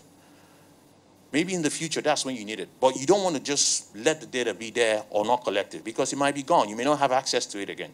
If you look at the news now, you'll be seeing reports. They say, oh, the stock market dropped maybe 700 points, or this point has not dropped like this since 1984. If they've never collected data of 1984, they will not be able to make that comparison. And making that comparison is important. So you have data right now, or data is being generated by a system that you have or from a third-party place. You might not know what you want to do with it, but I always advise and recommend that you collect it. Collecting in a data warehouse limits you because you can only store, relational data, and it also has its limit, and it's very expensive. So using a data lake is the way to go. Very cost-effective, very durable, very scalable, and very secure. So let's move on. So once the data is in your data lake, you can now start doing data warehousing. So it's not everything that you need to put into your data warehouse, right? You can take only relational data and move into a data warehouse and do your analytics, relational analytics. Machine learning, very big use case right now. Data is in your data lake, you move it into other systems and perform machine learning. And you can run any kind of analytics that you can think of, maybe now or in the future. But the most important part of it is the data, because once you have the data stored in your data lake, which is very durable, very scalable, cost-effective, you have access to play around any idea that you have in the future. So why do you choose AWS for your data lake and analytics? Number one, it's very easy to build data lakes on AWS. We have a service known as Amazon S3. Maybe some of you have heard of it. It has 99.999999999, about 11 nines of durability. That means chances of you losing something that you put in S3 is 0.00000000000, I think, yeah, about that. So that's very durable and is super cost effective. You can store pretty much any amount of data in it. It scales automatically, so you just keep dumping your data. Whatever data you're getting, even if you don't know what to do with it right now, you can put it there. It's very cheap, it's very durable, it's very secure also. Then we have a service called AWS Lake Formation that can help you create a data lake really quickly. Because if you want to build your own data lake yourself, it can take time because you need to manage, how all the security permission, how the data will be structured, all that stuff. It takes months. But with AWS Lake Formation, you can get that up and running in a few days. Security, especially when you're talking about very sensitive data, is important, right? So we have lots of services that can ensure that your data in AWS is secure. So I don't want to go into all of them, but from a high level, we have both the ones helping you with security, helping you with user access management and identity management. We have services that help you with encryption of the data while it's at rest and while it's in transit, and very importantly, for compliance. So you might have some compliance requirements. We have services to ensure that you comply to whatever industry that you're in, the regulations that are laid out. We have services to help you with that. We've also been certified by many of the third-party compliance and regulatory organizations. So this is just a few of them. We have a lot more, but some of the very popular ones like SOC 1, SOC 2, PCI DSS, and so on. Even some that are specific to Asia Pacific. Some in Australia, Japan, Singapore, and many others. And our platform is the most comprehensive and open. And what we mean by that is we have pretty much every service that you would need for almost every use case that you can think of. When I say open, though, doesn't mean that it's not secure, right? So when we say open, we're actually talking about the standards. So these are open source standards. So if you use things like Hadoop, so you've heard of Hive, Pig, Parquet, Presto, Spark, Python, lots of all the open source technologies that you're used to, they're all supported on AWS. So it gives you that confidence that you can move your workload into AWS or out of AWS anytime that you want. So it gives you that freedom and makes it easy for you to play around. The most scalable, cost-effective, and high-performance infrastructure, right? So we have we provide you resources, different ways. So you can, if you want a server or storage, you can just request for it on the console, just a few clicks, you have it there, voila. However, that's called on-demand. We also have a different model where you can reserve resources. So you go into the console, or you tell us that, okay, I want this size of machines to run, for 1 year or for 3 years, and we can reserve that size of machine for you, and we even discount the price for you. So it can be a lot cheaper than the on-demand one, So we have lots of different ways that we can offer you resources. Then we have another way called spot instances, whereby we can give you our excess capacity. So we have a massive capacity, and there are times where all our capacity is not being used or utilized. So we can give it to you at a discount. So you tell us how much you want to pay. So we give it to you at that a price that if that price is good enough, we give it to you. And however, when that price, the on-demand price goes up, we would take that resource from you. So lots of options on how you can utilize AWS resources cost effectively. An example is with EMR, is a service on AWS. So if you use Hadoop, this is managed Hadoop. So our EMR has a feature called auto-scaling. If you're building Hadoop on-premise, you have to get all the physical devices, resources, and compute resources set up. Whether your workload is small or big, you're paying, you have to spend that amount of money. But with AWS EMR, you can actually scale up or scale down, depending on your workload. Our Redshift data warehouse is 1/10 the cost of traditional data warehouses that you have on premise. Athena and QuickSight, this is for analytics and visualization. So what we do is we can even charge per user session of visualization. So to give you an idea, there was a time I used to work with a company. We had like 100 users that wanted to use the dashboard stuff. So we subscribed for the license for 100 users. But at the end of the year, not the whole 100 users use that stuff. Right? But however, we've spent that money. But if we're using something like QuickSight, we probably will only be charged anytime a user uses the visualization. So that will be very cost effective compared to what you have on premise. So let's look at, you've moved your data into AWS, you put it into AWS Data Lake, and you now open up the door to do wonderful stuff. So you can query the data that's in your data lake directly without even loading into a database or data warehouse using AWS Athena. You can analyze that data. If you use Hadoop, you can analyze that data, spin it up Hadoop, manage Hadoop really quickly, really easily, and do all the things that you want to do right there. You can visualize that data with Amazon QuickSight. Again, this is pay as you go, so you don't need to pay down per user if you don't want to. You can do it per user session, per read. You get charged for that. And you can train machine learning models using Amazon SageMaker. So these names I'm mentioning, these are names of services. If you want to learn more, you can always reach out to us. We'll be happy to tell you more. So you have a massive ecosystem of services on AWS to help you with your data analytics and even AI ML use cases. And we have lots of customers that are using AWS for data analytics. These are just some of them. The names you're seeing here are not all of them.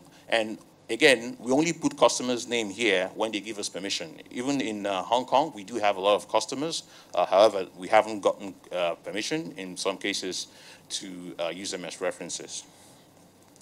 And we also work with a lot of partners. So you might have been using, like, for example, you're using Tableau. That doesn't mean you can't use AWS. It works perfectly with AWS, TIBCO, and many others.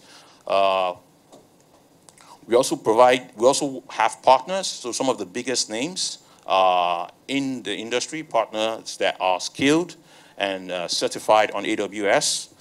You can consult them or contact them around the world to help you with your big data analytics workload or idea that you're thinking about.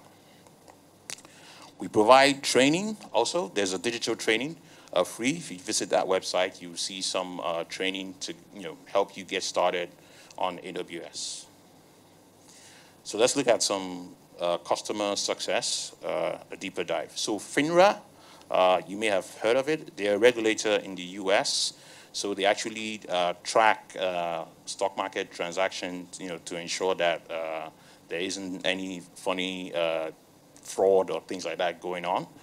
So they moved to AWS. Before AWS, they were having challenges because they had like trillions of trades. So when you buy a stock, it's actually a trade. They monitor trillions of trade every day. So they have like 20 petabytes of data that they had to do analytics on. So on-premise is very difficult. I mean, that's a huge, massive data set, right? So difficult to analyze all that on-premise. So they moved to AWS, and they were able to achieve that. But not only that, they are able to get about 60% cost saving compared to what they had on-premise. So NASDAQ is a stock exchange based in the US. They actually have some other smaller exchanges that they own. They also moved to AWS. Again, similar situation. They had lots of data, different data sources. Trying to squeeze all that into an on-premise data warehouse, it wasn't easy. It was very expensive, it was very slow, and it was, so difficult. So you move to AWS Data Lake, S3, move everything in there.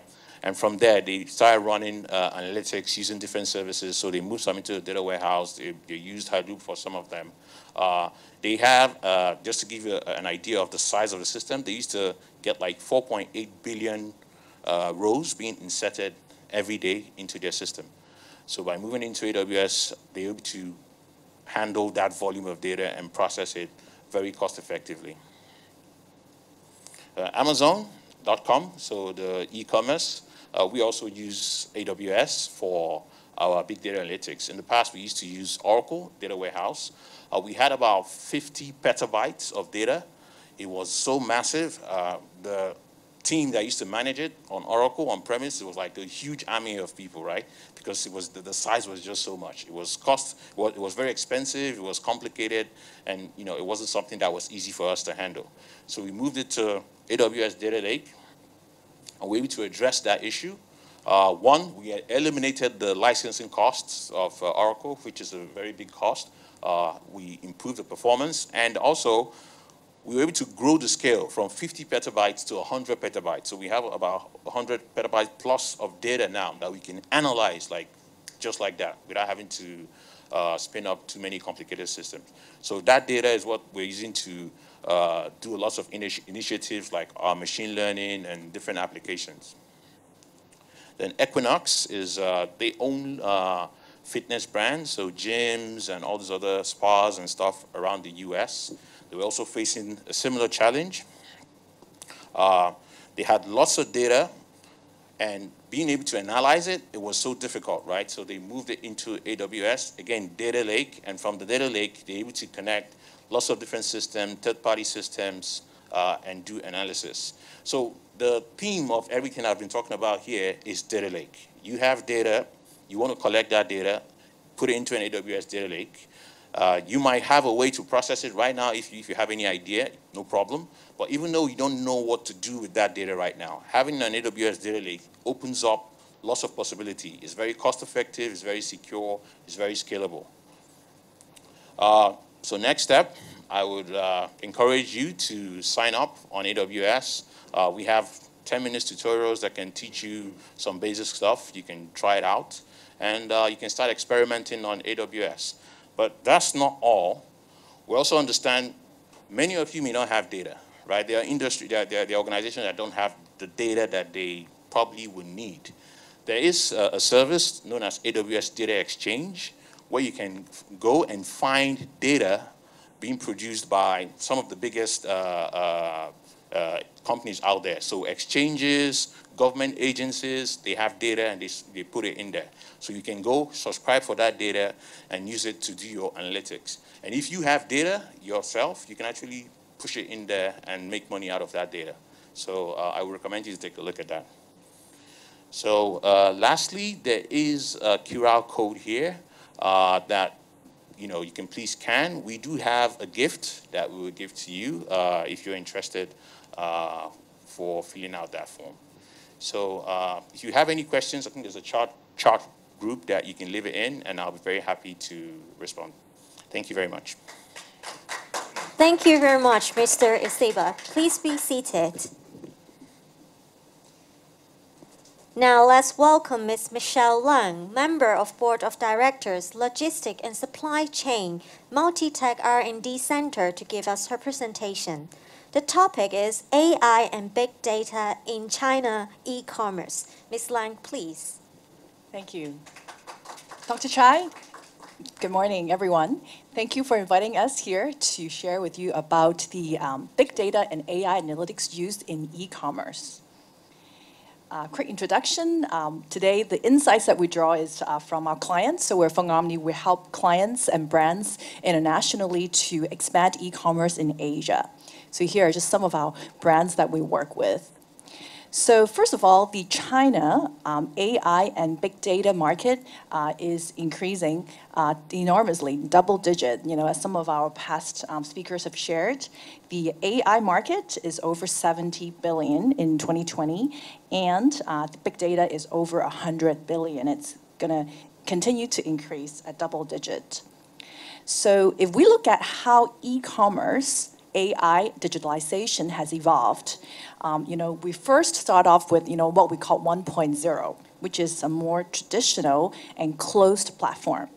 Today, in digitalization 2.0, our AI includes, AI OT, using different various cloud solutions, and more importantly is open system, so that our data can incorporate and integrate a lot of different platforms, different countries, and different customers. And in the whole ecosystem, data is like the fuel that drives e-commerce. As we all know, there's a saying, what gets measured gets done. In the e-commerce world, data can help our customers make valuable decisions on a timely basis.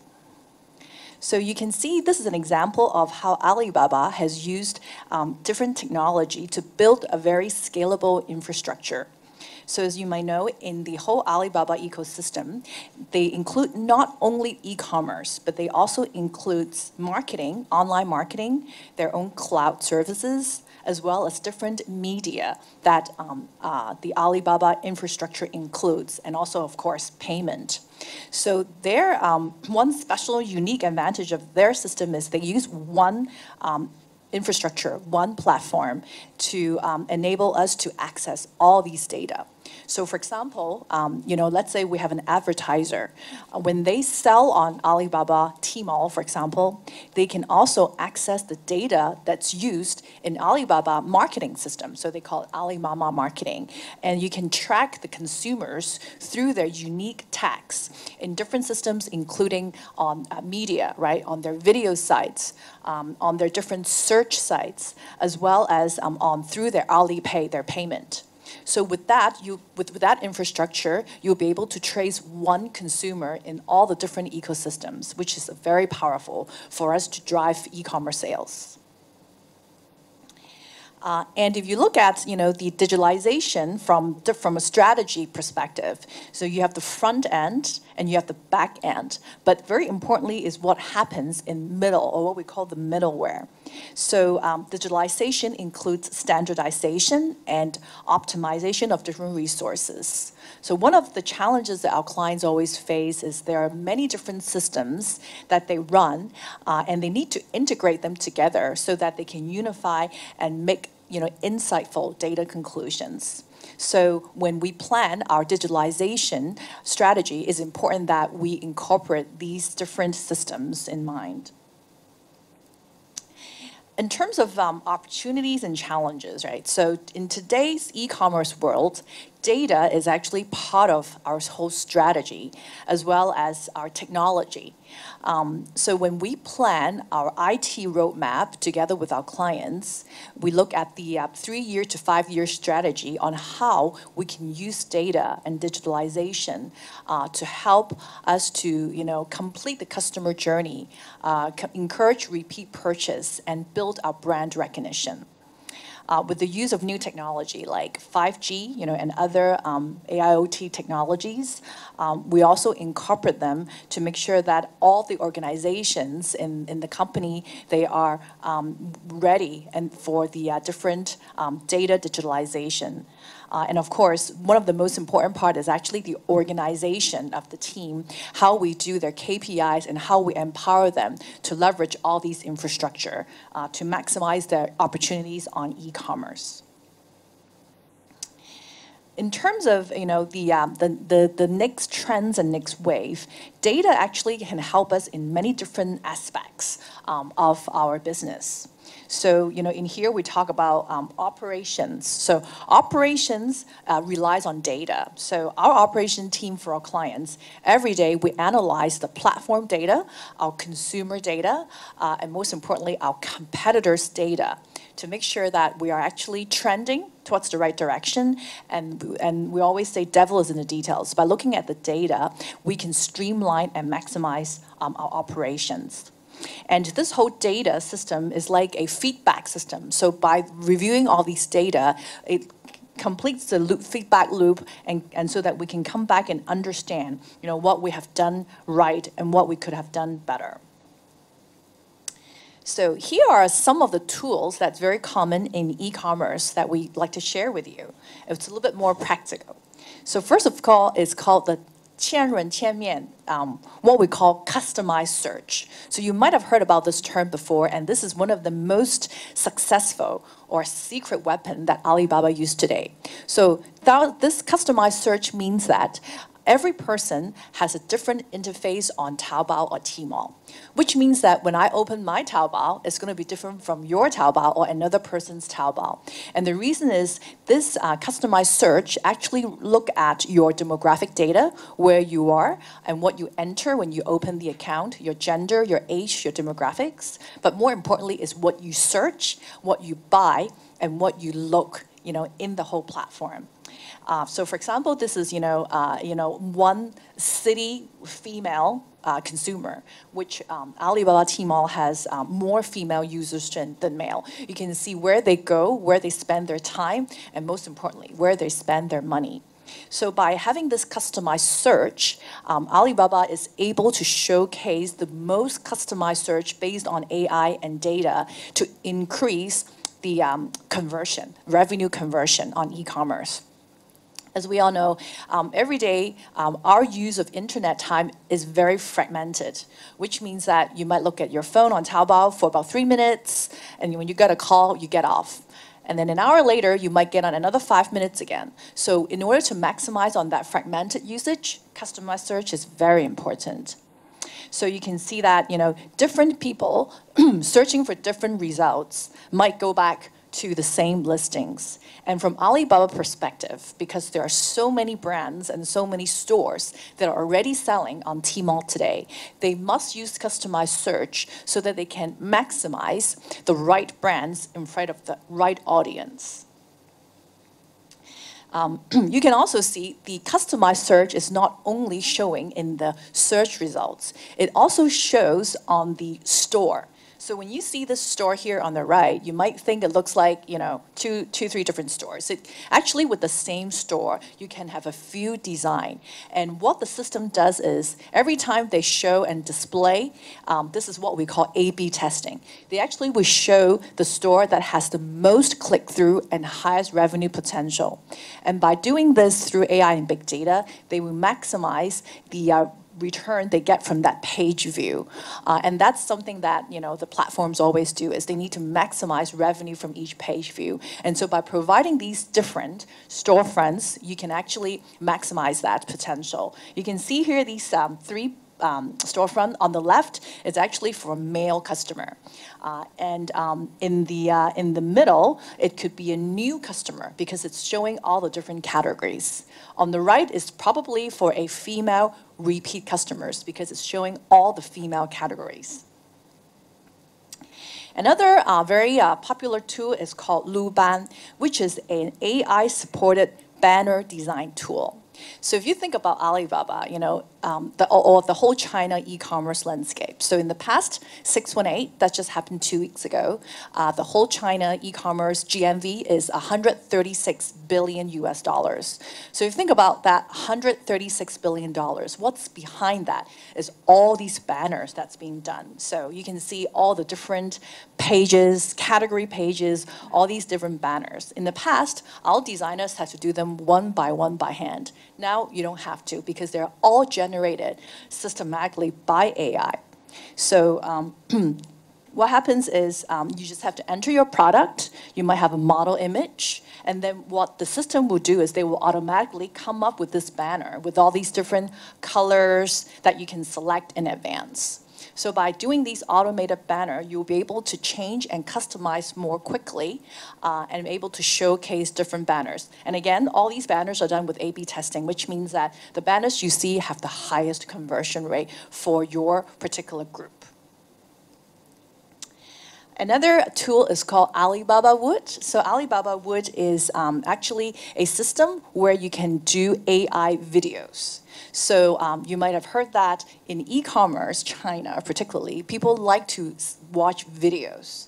Videos is what they like to see because Chinese consumers, they are no longer happy just to see the images. They want to see animation.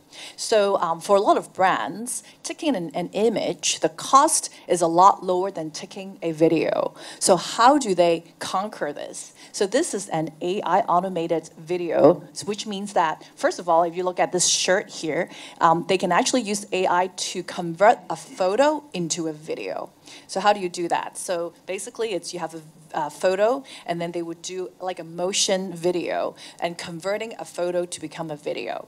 Why would we want to do that? First of all, it satisfies customers' requirements that usually consumers like to see videos more than still images. And number two, in the platform for the marketplaces, they actually encourage video, which means if you have a video, it will make the whole conversion higher and your ranking of the store will be higher. So by using these techniques, our customers, they no longer have to do their own videos. They can use these AI-supported technology to create videos from still shots.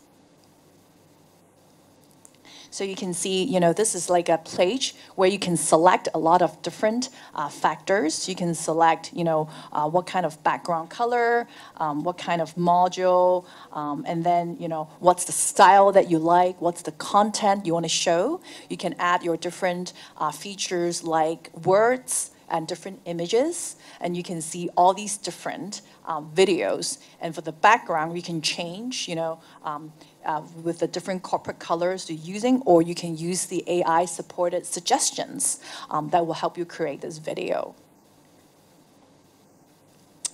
Another big part of using big data and AI in e-commerce is customer service. So Dian Xiaomi is another very developed AI customer service tool that's been developed by Alibaba since 2015.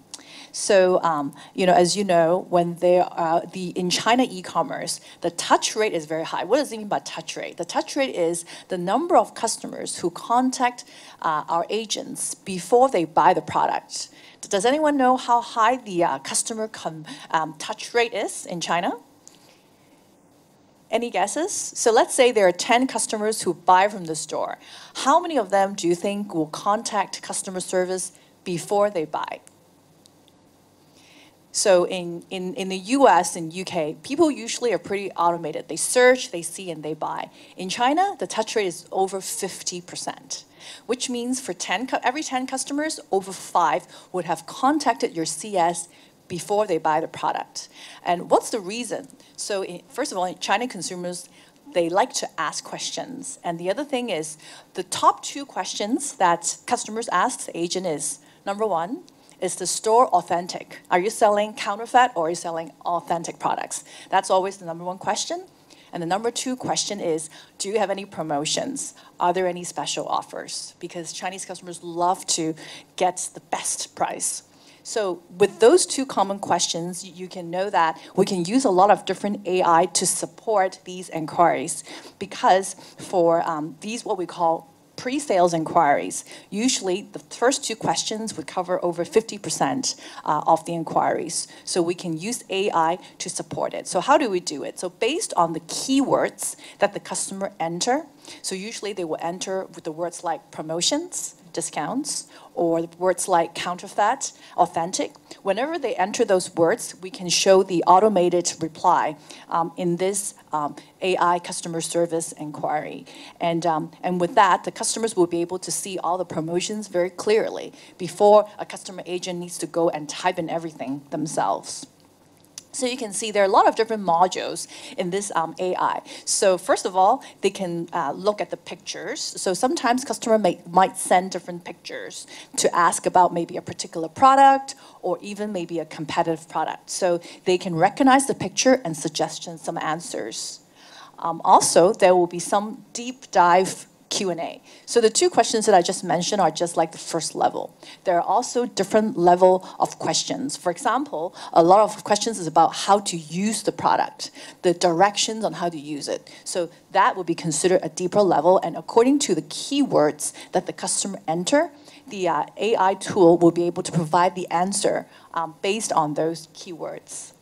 And also there is what we call sentimental analysis. So when the customer enter keywords, we will also use AI to determine what's their sentiment, what's their emotion. So for example, when a customer is not happy, they will enter negative sentiment keywords, right? Like, I think I'm cheated, 我被骗了, I'm not happy with your service. So with those keywords, we'll be able to generate those queries to more experienced CS agents to handle them so that the customers will be happy, again, and leave a good feedback. Also, of course, in these AI, they also will have different features, like they will understand natural NLP, natural language processing, different languages to provide, and then also they will recommend different products. And that's also a very important feature, because when you're a customer service, you always want to recommend new products to the clients to purchase, and not just the product that they're asking for. So having that recommendation is just like on Amazon, you can have recommended products. We can have that built into the CS AI inquiry as well. So here are just some screenshots to show you how they look. So you can see that on the third one here, this is what we call an answer, where you can actually click. So first of all, they say, they greet the customer, hello, this is actually an AI CS service. Here are the different categories you can ask about. So the customer can actually press that particular category. For example, if it's a post-sales inquiry, it's about an order that was placed, so they can click on that. But if it's about inquiry, so the first one is, what promotion do you have? So if they want to know about the promotions, they can press on that to know more about the promotions. So you can see they can also recognize these numbers. For example, that's a tracking code, so they can, through the tracking code, track where the product is automatically. And this is actually some of the screenshots that we used ourselves in our own team. So you can see that in here, we actually have recommended products. So a customer may be asking about, shoe A, and then we will tell them, there's the different features about shoe A is that, it's actually, very high quality. The rubber part is not going to come out easily. So we use these preset questions and using the different AI keywords to show these questions to the agents. And in our team, our automated CS solution is actually a selection. So which means that you're not actually just copy and pasting. You can actually select the different answers that work for you and click on the answer, so that we give the agents a couple different choices to choose from, in case the machine didn't estimate it accurately. So we have that selection as well. We also have cross-sell capability. So in here you can see the customers asking for one product, but we also suggest them to buy other products. So why do we suggest them to buy other products? Number one, usually the more you buy, the more discount you can get. Or the more you buy, the more likelihood you can reach your free shipping limit.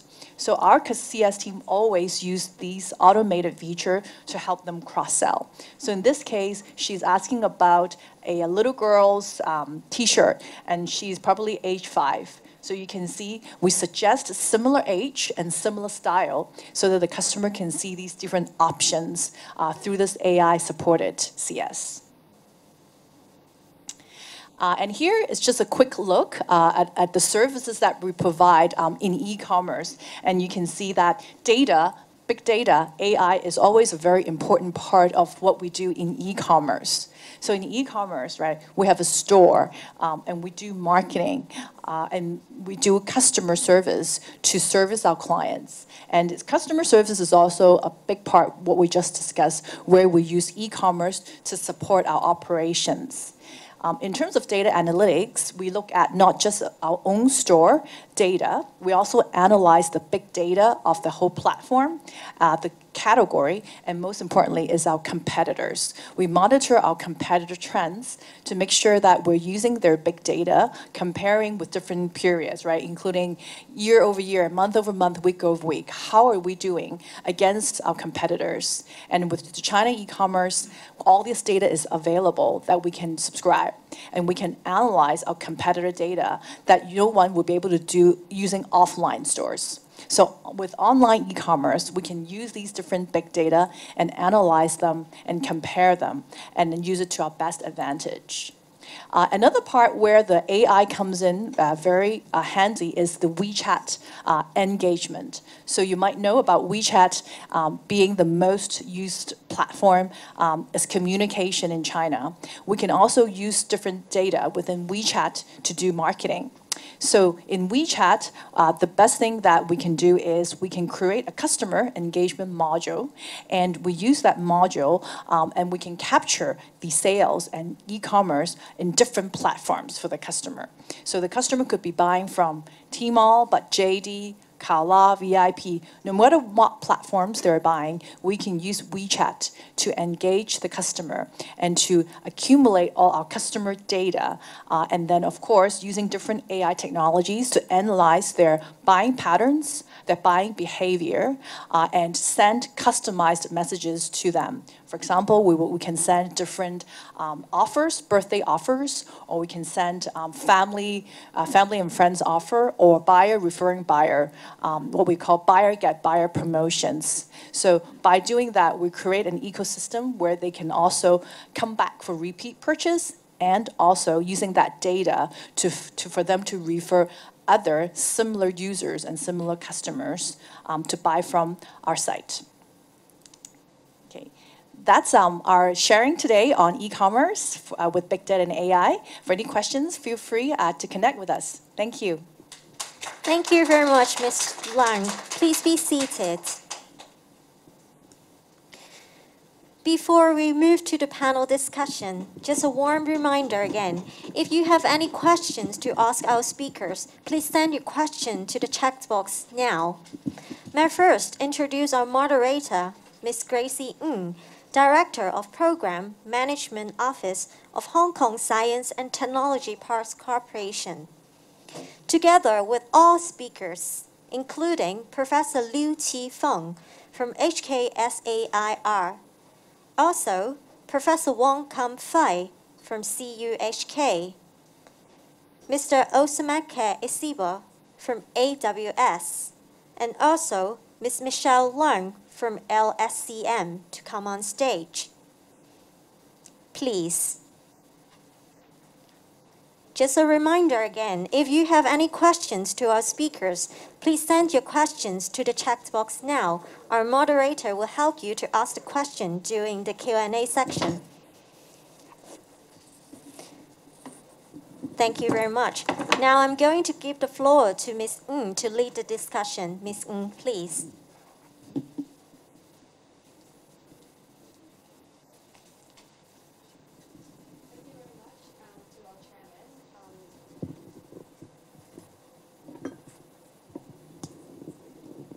Okay, thank you very much, and especially a big thanks to our chairman, Dr. Shani Chai, for giving us the opportunity to have a panel moderation. So as introduced, my name is Gracie. I'm come from Hong Kong Science and Technology Parks. And I'm glad to be joined by the esteemed speakers from the morning. So I've got Professor Wong, and then Professor Liu, and then Mr. Aws, and then also Jennifer, right? Michelle. Okay, Michelle, I'm sorry. Okay, so there were just one question from the YouTube this morning. So maybe I could take a seat so that I can look at my cheat notes. Okay, so there's a question from the morning that is, I guess, is pointing that to Professor Wong. So what's the difference between reindustrialization as well as Industry 4.0?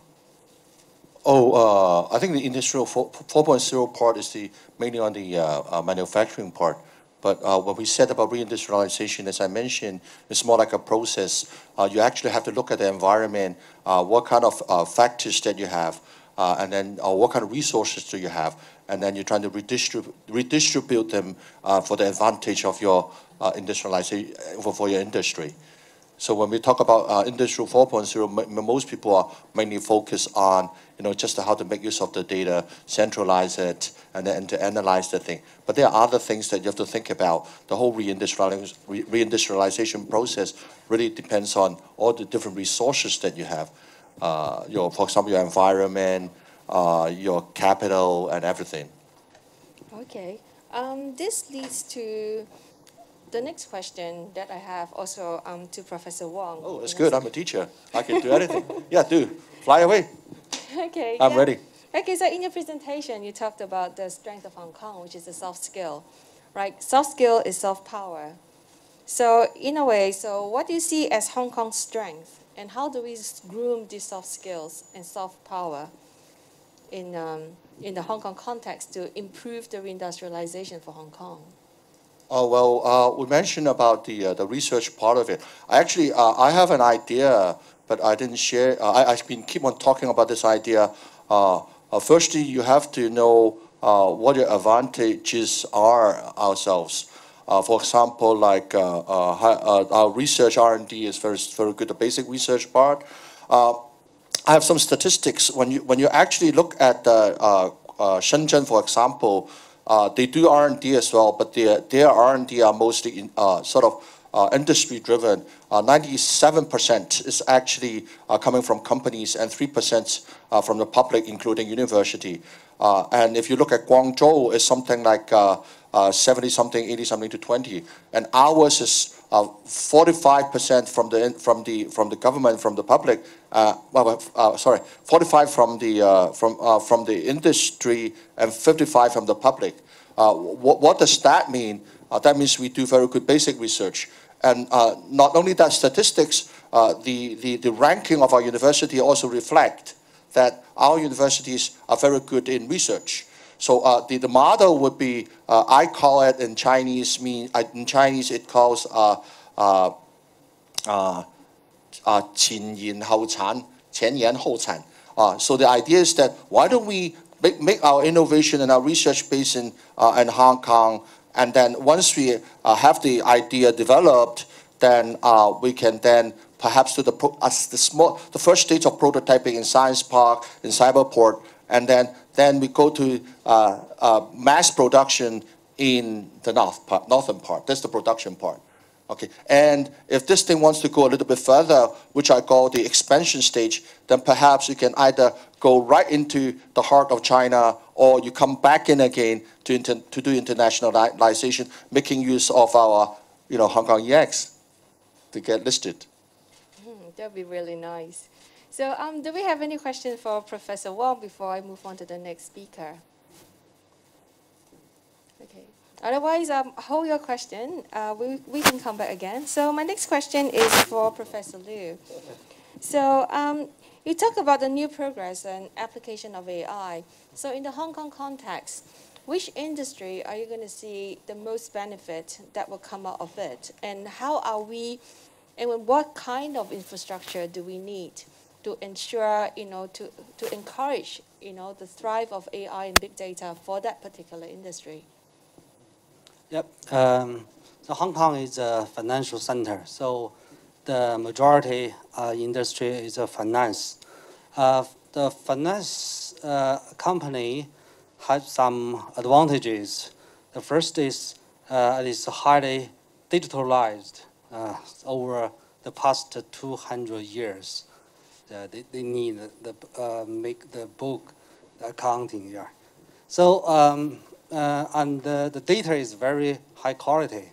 So it is very suitable for applying the advanced AI technology. So in my slide, I list six modules in bank. So most of them can be applied with AI technologies. And the other applications may be education. So so there's 2 ways to apply the AI technologies. The first is, in such the coronavirus, so we have to stay at home and students study online. So this change traditional education from offline to online.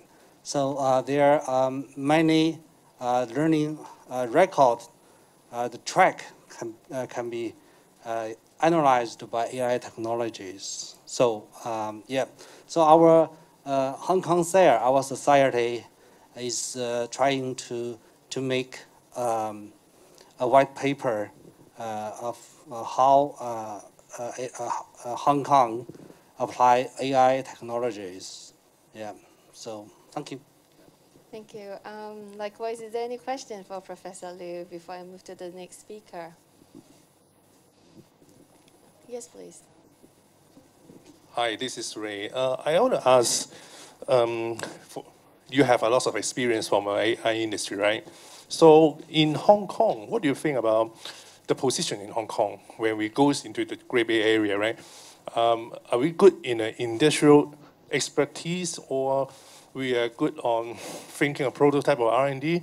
Because we know in China, there's a lot of real application and they're doing quite well. But in Hong Kong, we have a big gap. So how do you think that we can close the gap when we go into the GBA area?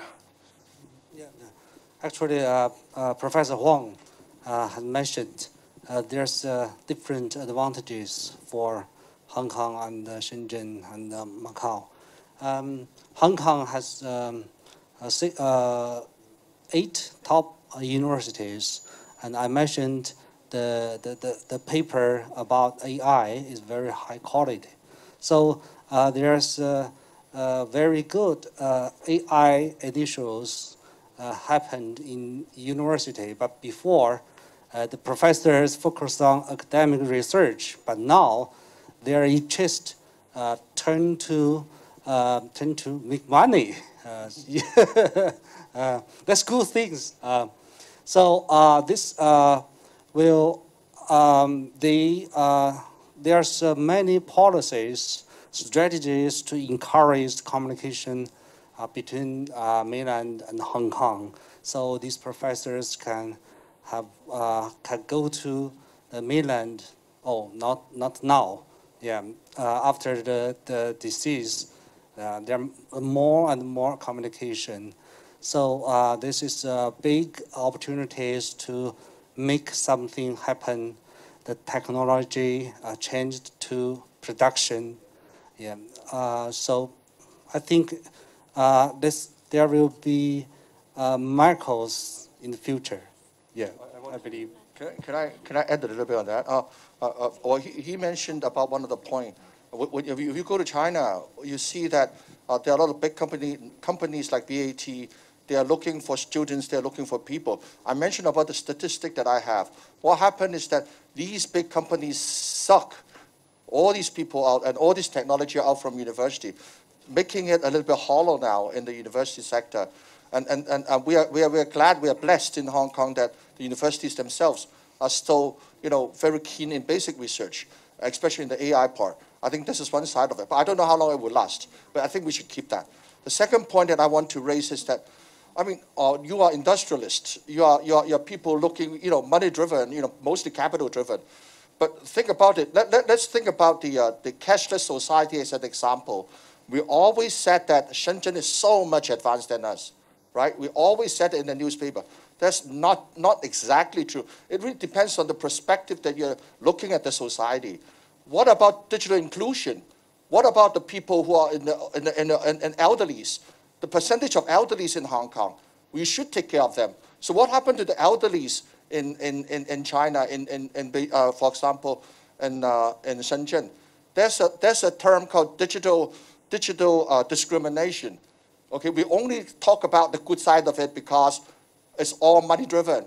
But there is a terminology called inclusion, digital inclusion. We should think about the minorities as well. And from a Hong Kong point of view, we are a stable city, we are advanced cities, but there's still a lot of people. These are our citizens, and they are digital. They are actually digital literacy is there, so they do not know how to make use of technology. Does it mean that we have to abandon them? That's not true. If we abandon them, that means digital discrimination. We cannot do that. Okay. Thanks for that. So let me move on to our third. Oh, sorry. I mean, when I said that, that means that is the sector that we are good at. Then we should work on that. For example, we talk a lot about data privacy is a big problem, right? So therefore we work on it. Cybersecurity is because we have the need for cybersecurity. Therefore, our research, even our business can focus on these sort of areas. Yeah, thanks. Now that we're getting into the heated discussion, so I would like to refer to our speaker from AWS, is that with the US-China tension going on, okay, so there's going to be a sensitive question. So will AI development be affected, especially those related to AI computing hardware? Simple answer, I don't know. I know. Okay. I actually have my boss here, so I think he will be more. Is it okay if I invite him over to help out? Yes, definitely. Yes. Thank you. Thank you. Okay. This is a very quite sensitive. Okay. Thank you. Okay, that is actually considering two sides of the factor. One is the data protection security, and AWS has been invest heavily in China. Actually, before the Hong Kong region, we have invest a region in Beijing, and then we have a region in this West North in Ningxia, and then last year we opened the region in Hong Kong. And actually, US and China's tension is not starting right now. It has been years. And so one of the sensitive area is how to protect the data. And AWS right now is we follow the F5, actually it's 5F standard in Europe is actually we comply all the compliances.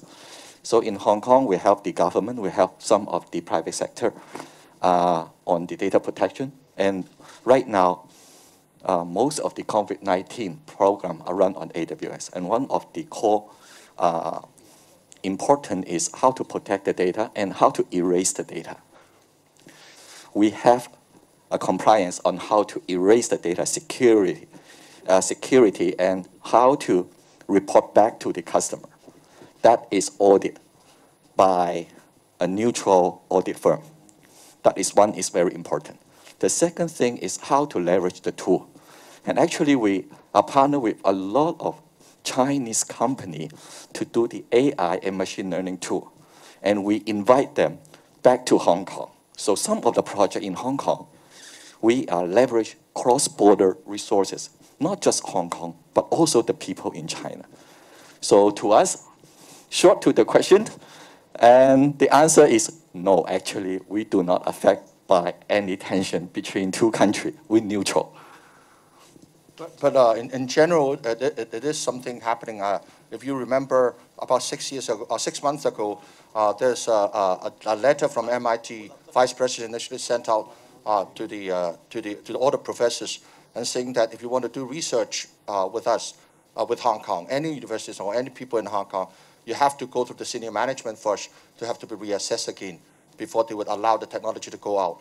I think in this tension here, it would happen, but I'm confident. I'm confident in the sense that because professors in Hong Kong are very closely related to American universities. So they have good relationship, and what they're looking for integrity. So again, it takes two to tango. It's not just, we are relying on them, they are also relying on us. So for that matter, I think what would happen is that it may have a small delay, but it's only temporary. And after that period of time, everything will be okay. I mean, I have a personal experience in 1997 when I have a project. It was actually, I have to get some data from America, but it was stopped because of the turnover. They did not know what happened. They thought that Hong Kong was part of China at that time. And then after about half a year, they released it. I think at this moment in time, a lot of uncertainty here. I think they would be a little bit worried, but I don't think that will last long because our relationship with them are actually very close. That's one thing. And the other thing is that don't just look at America, look at Europe, or even look at China itself. Why do we, for the past 30 years, we bank so much on America? Because they have the market. But I can tell you that the market is going to be in China. When there's demand over there, there will be technology, there will be research. So they will drive. So don't just think that America is only now, but when we think about it in the future, everywhere. Okay, thank you, Professor Wong. I have a question. There's a question from the floor from Simon. I want to draw further into this question because it's very important. I'm actually, my center is working on applied research, and we use AI and, of course, blockchain and many other, the latest technology. The question I want to be more accurate and specific is that, is the market industry going to be decoupled? That is, for China market, you use Chinese accepted technology, and for US market, you use US accepted technology, and this is not technology driven. This is policy driven. So my question is that, does Hong Kong get an edge, get an advantage dealing with this kind of decoupling industry and market, or we are disadvantaged because we are exactly right at the middle of two blocks, and the at least for the near future, I think the market is decoupling. So who is going to take Well, it will be decoupled for a short time. Just like the internet, I think what happened is, or 5G, for example, there will be somehow the American wants to get into our territory, but and then there'll be a big fight along that. So the only solution is that let's temporarily split up for a little while. Well, I think the problem in Hong Kong would be whether the people, not the government, whether the people are really wanting willing to move into the Greater Bay Area and China as a whole. Because I think everything should be market driven, and I believe, like for example, 5G is a good example. What happened in 5G is that if you look at after the 2 sessions last year, it says that about 21 provinces is going to open up their 5G infrastructure. So the government is actually pushing 5G down into every provinces. But look at 5G in any other places. It is a market-driven project. But for China, it is an infrastructure project. Everything pays by the government. It's like I build a road, and then you think about application, and you build the cars on the roads. So, but in America and elsewhere, it's not the case. So when these infrastructures are ready, when the businesses are all set up, then if it's everything market-driven, somehow, sometime, the American company will also come in. The European companies will also come in. So us in Hong Kong, in the middle, if we realize that, if people are bold enough to realize that, started to work more towards China, doing more collaborative research now, and I believe that, after some time, the market, other people will actually, swim back or swan back into the Asia part. Okay, thanks. Perhaps we can now take a break from policies and look into the practicality in e-commerce. So I have a question for Michelle. This also came from a number of thanks, Ahim. Yes. Yes, there's also a couple of questions related to cybersecurity, but I would like to mold that into a question for e-commerce. Like with, fraud, scams, deepfakes, all these things happening. So what is your company doing as a strategy to be more cautious about the use of big data, AI in e-commerce, especially if it's used for fraud? I think that, in the online space, particularly with e-commerce, I think the obstacle is that when you buy the item, you haven't touched or felt it before. So everything is, happen on the cyberspace. So that's definitely a challenge because there's very easily to be different fraud cases to happen, right? The products could be not as described. It could have a quality issue. There could be a quality during the shipping process. So there are many, many different problems that could happen. And that's definitely, what we do as, e-commerce specialists every day is how do we solve that problem.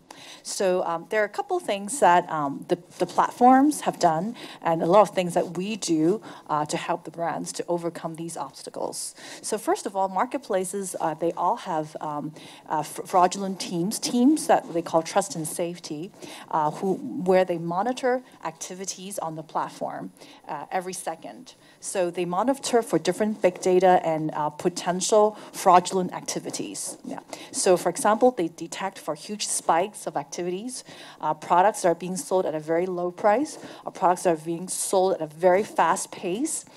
So these trust and safety teams are there to protect the marketplace. They want to make sure that we don't have fraudulent sellers, but we also don't have fraudulent buyers. Fraudulent buyers are buyers that actually purchase, but their card is actually a fraudulent credit card, for example. So on the marketplace perspective, they have trust and safety team to monitor everything that's happening in the marketplace. And of course, they're all assisted by AI and big data because they look through all these different, what we call spikes, and events are strange using big data trends. And then as vendors ourselves, what we do is, we are there to make sure that the products that we sell is not posing a quality problem, for example, to the customers. So on ourselves, we look at the feedback system. So that's why customer service is so important for us, because customer service is customer direct feedback. And through that customer service, we're able to look at the feedback of the customers to understand that if the products, after they've been delivered to the customer, if it's of something that they're satisfied with. So we use that customer direct feedback as a important part to make sure that our whole processes are working. So is there anything that is on the IT infrastructure, hardware, software, that can help speed up the whole prevention and detection of fraud? Yeah, for AWS, so again, we provide more than just infrastructure. We do provide AI services, so we will pre-train these services. So people who are not really familiar or expert in AI can utilize AI. So one of those services is called Fraud Detector. So you can just stream your transactions to Fraud Detector, and it will train up a machine learning model in the back end based on your normal transactions. So when fraudulent transactions do come in, fraudulent transactions will stand out like anomaly. They're not a normal kind of transaction. It will actually detect those kind of transactions, and you can take action on those transactions. So we make it simple for you to, reduce fraud, detect and mitigate fraudulent transactions in your application. Okay. Well, there is one question directed to Professor Liu online. So we hear a lot of things. There's policies, there's practices, and also having the skills resources as well as cybersecurity. So the question specifically asks, it could be quite scary for less resourceful SMEs to either miss this trend or end up draining too much resources. So can you share examples of cost-efficient and step-by-step approach, particularly if SMEs wants to be part of this growing industry? I think you should ask these people. I think they have the good solution. I think open source and then common utilities, I think that's the solution. I mean, if they are SME, if they want to invest on it, they don't. If they try to climb the hurdle, a very high hurdle, it will be technical hurdle will be very high. So if they have limited resources and money, for example, then I guess they could really make good use of open source and open utilities, like I'm not your company, so I wouldn't say that. Yeah, I think I can add some more information there. So that's one of the beauty of the cloud, right? You don't have to bring out all the entire money to purchase the resources that you need before you start. It's pay-as-you-go model, right? So for compute resources to be able to either deploy your workload, run AI, ML, big data workloads on AWS, you subscribe to those resources and you can pay as you use them. So for SMEs, yes, they don't have that amount of money in the beginning to start, right? So they can utilize the cloud pay-as-you-go model, and as their organization and use cases grow and increase, they can provision more resources, pay for it. And if they just want to try out an idea, because sometimes when you're starting off, you don't know whether the business case or the what you want to try out will be successful, right? It becomes a lot cheaper for you to test out ideas because you don't have to beforehand spend so much money acquiring resources to test out an idea which might not really work out. So I would recommend, it's a trend that we're seeing, SMEs are adopting the cloud very fast, and to use that to try out new ideas and succeed. Yeah. So Michelle, do you have anything to add there? In terms of? Like for bigger companies like yours, how do you work with SMEs, particularly those in the innovation and technology sector, to help your companies build your e-commerce platform in different ways? Yeah, that's what we do. We help different brands, multinational companies, also medium companies, to expand their business, on e-commerce. Yes. Okay, thank you. There is one question on the YouTube channel. Is that this question is for Professor Wong. So the question says, is that possible that your university and Hong Kong government have any plan later that would give some lessons for us in the university? Can you, the questions is, very direct questions that, can you come to the university to give a lecture around big data and AI and how they could be used? That's what I do. I'm a professor, I teach. So, is it a question that's too easy? Yeah. Oh, sure. Sure, honestly, sure. That's my job. That's my job. Is that it? Yeah, it looks like, is that possible? So I guess you have already answered that very well. Is that it? Oh, wow. Okay, so we have a couple more questions. A couple more minutes for maybe just 1 to 2 questions. That's all. I have a question. Okay. For these, lady and gentlemen. I know that you have used a lot of, ready-made solutions. I mean, we teach that as well, for example, using AWS in particular, for example. But one of the problems is that, these are already, it's just like a calculator. We do not know the logic behind the calculator. So these people, at the end of it, they cannot explain why is it like that. I think that's one of the problems with using, component-based development, or open source development. You don't really know the logic or the logic behind the whole thing. So you just know that I take this block, and that thread them together, and then it works. Okay, that's slightly better. But when you think about even another level, you know a lot about deep learning thing. This deep learning thing is really, you plug in your input, you get your output, and what is inside? Big question mark. Nobody knows, right? So, I mean, it would not be very good because if you do not know the logic behind your operation, so what happens if it suddenly break down? You cannot mend it. It's a big problem. Can you comment on this? Okay, yeah, sure. Thanks for that. At AWS, we provide AI in 3 flavors, right? So we actually have 3 layers. We have the very top level, which is kind of like what you're talking about, where we already pre-made most of the services. So you just plug in your data or plug in your input and an output comes out. You don't need to think about what's happening in between. And this is meant for those who are not skilled in machine learning or data science. It's very easy for them. We have a lower level, which is for those who are expert machine learning, data science people. The service there is called SageMaker. You've ever heard that name? Amazon SageMaker.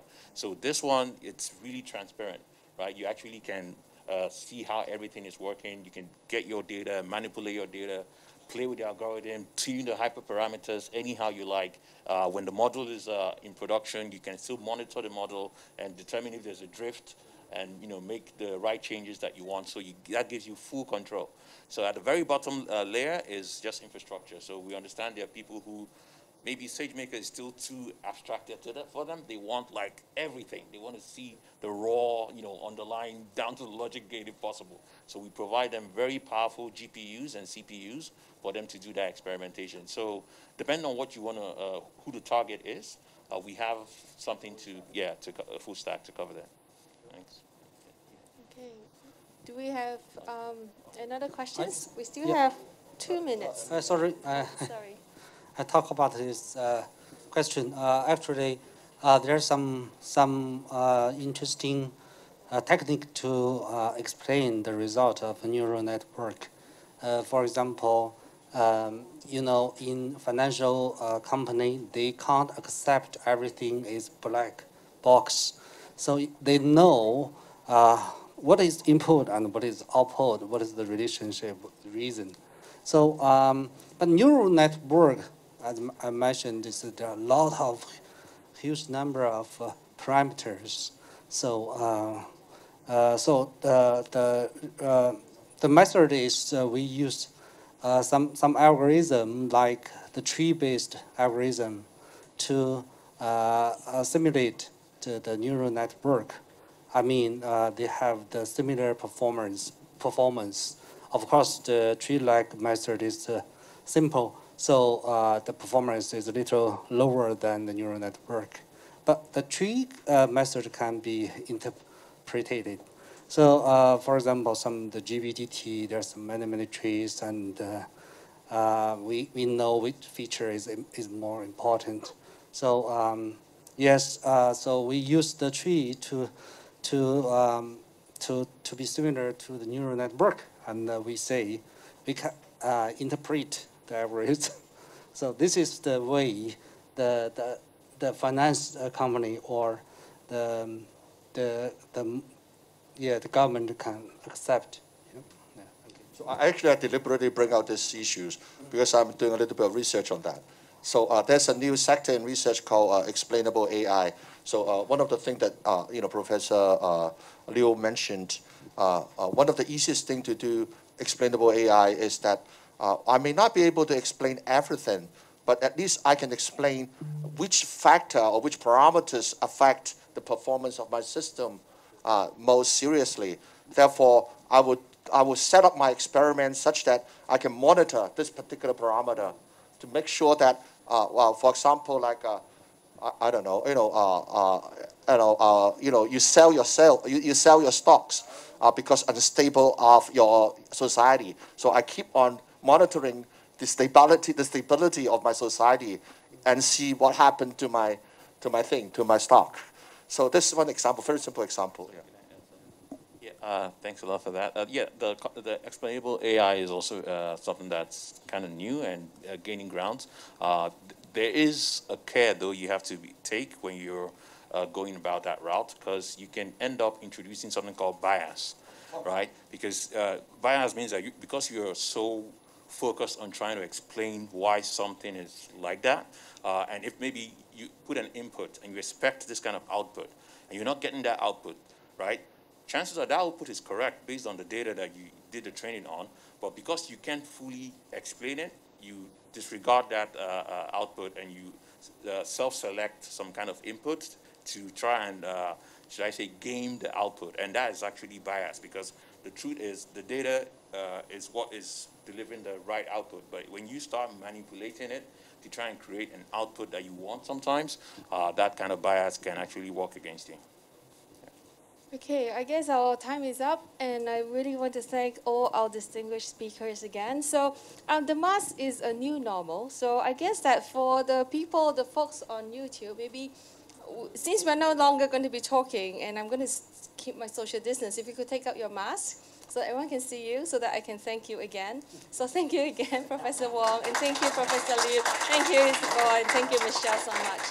Yes, thank you. Thank you very much. Let's give a round of applause again for all speakers and our moderator for joining us today. And thank you so much for your sharings. Please stand up while we remain on stage. Now, may I invite Mr. Tony Zhang, Vice Chairman of HKITIC, and also Mr. Chris Kwong, Secretary General of HKITIC, to deliver souvenirs to our speakers and moderator as a token of appreciation. Mr. Zhang and Mr. Kwong, please. So it's time to deliver the souvenirs to our speakers, including Ms. Lang, Mr. Elsameka Isiber, Professor Wong, Professor Liu, and also our moderator, Ms. Ng. Thank you so much for sharing.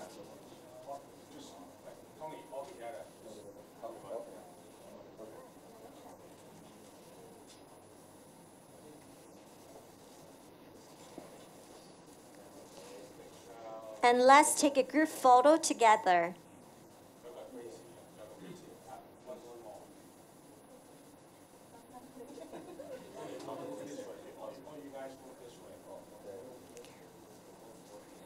Please look at our camera and put on your smiles.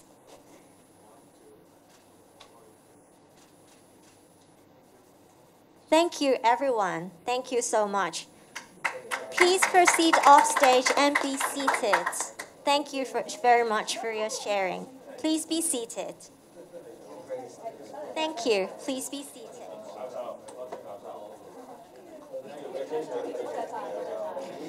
For those watching the live streaming, please remember to complete the online questionnaire by scanning the QR code on the screen. Furthermore, the highlights of today's forum will be uploaded to website shortly. Please stay tuned. Ladies and gentlemen, here comes to the end of the forum. I hope all of you enjoy today's program. And thank you for joining us today. We look forward to seeing you again in future FHKI's event.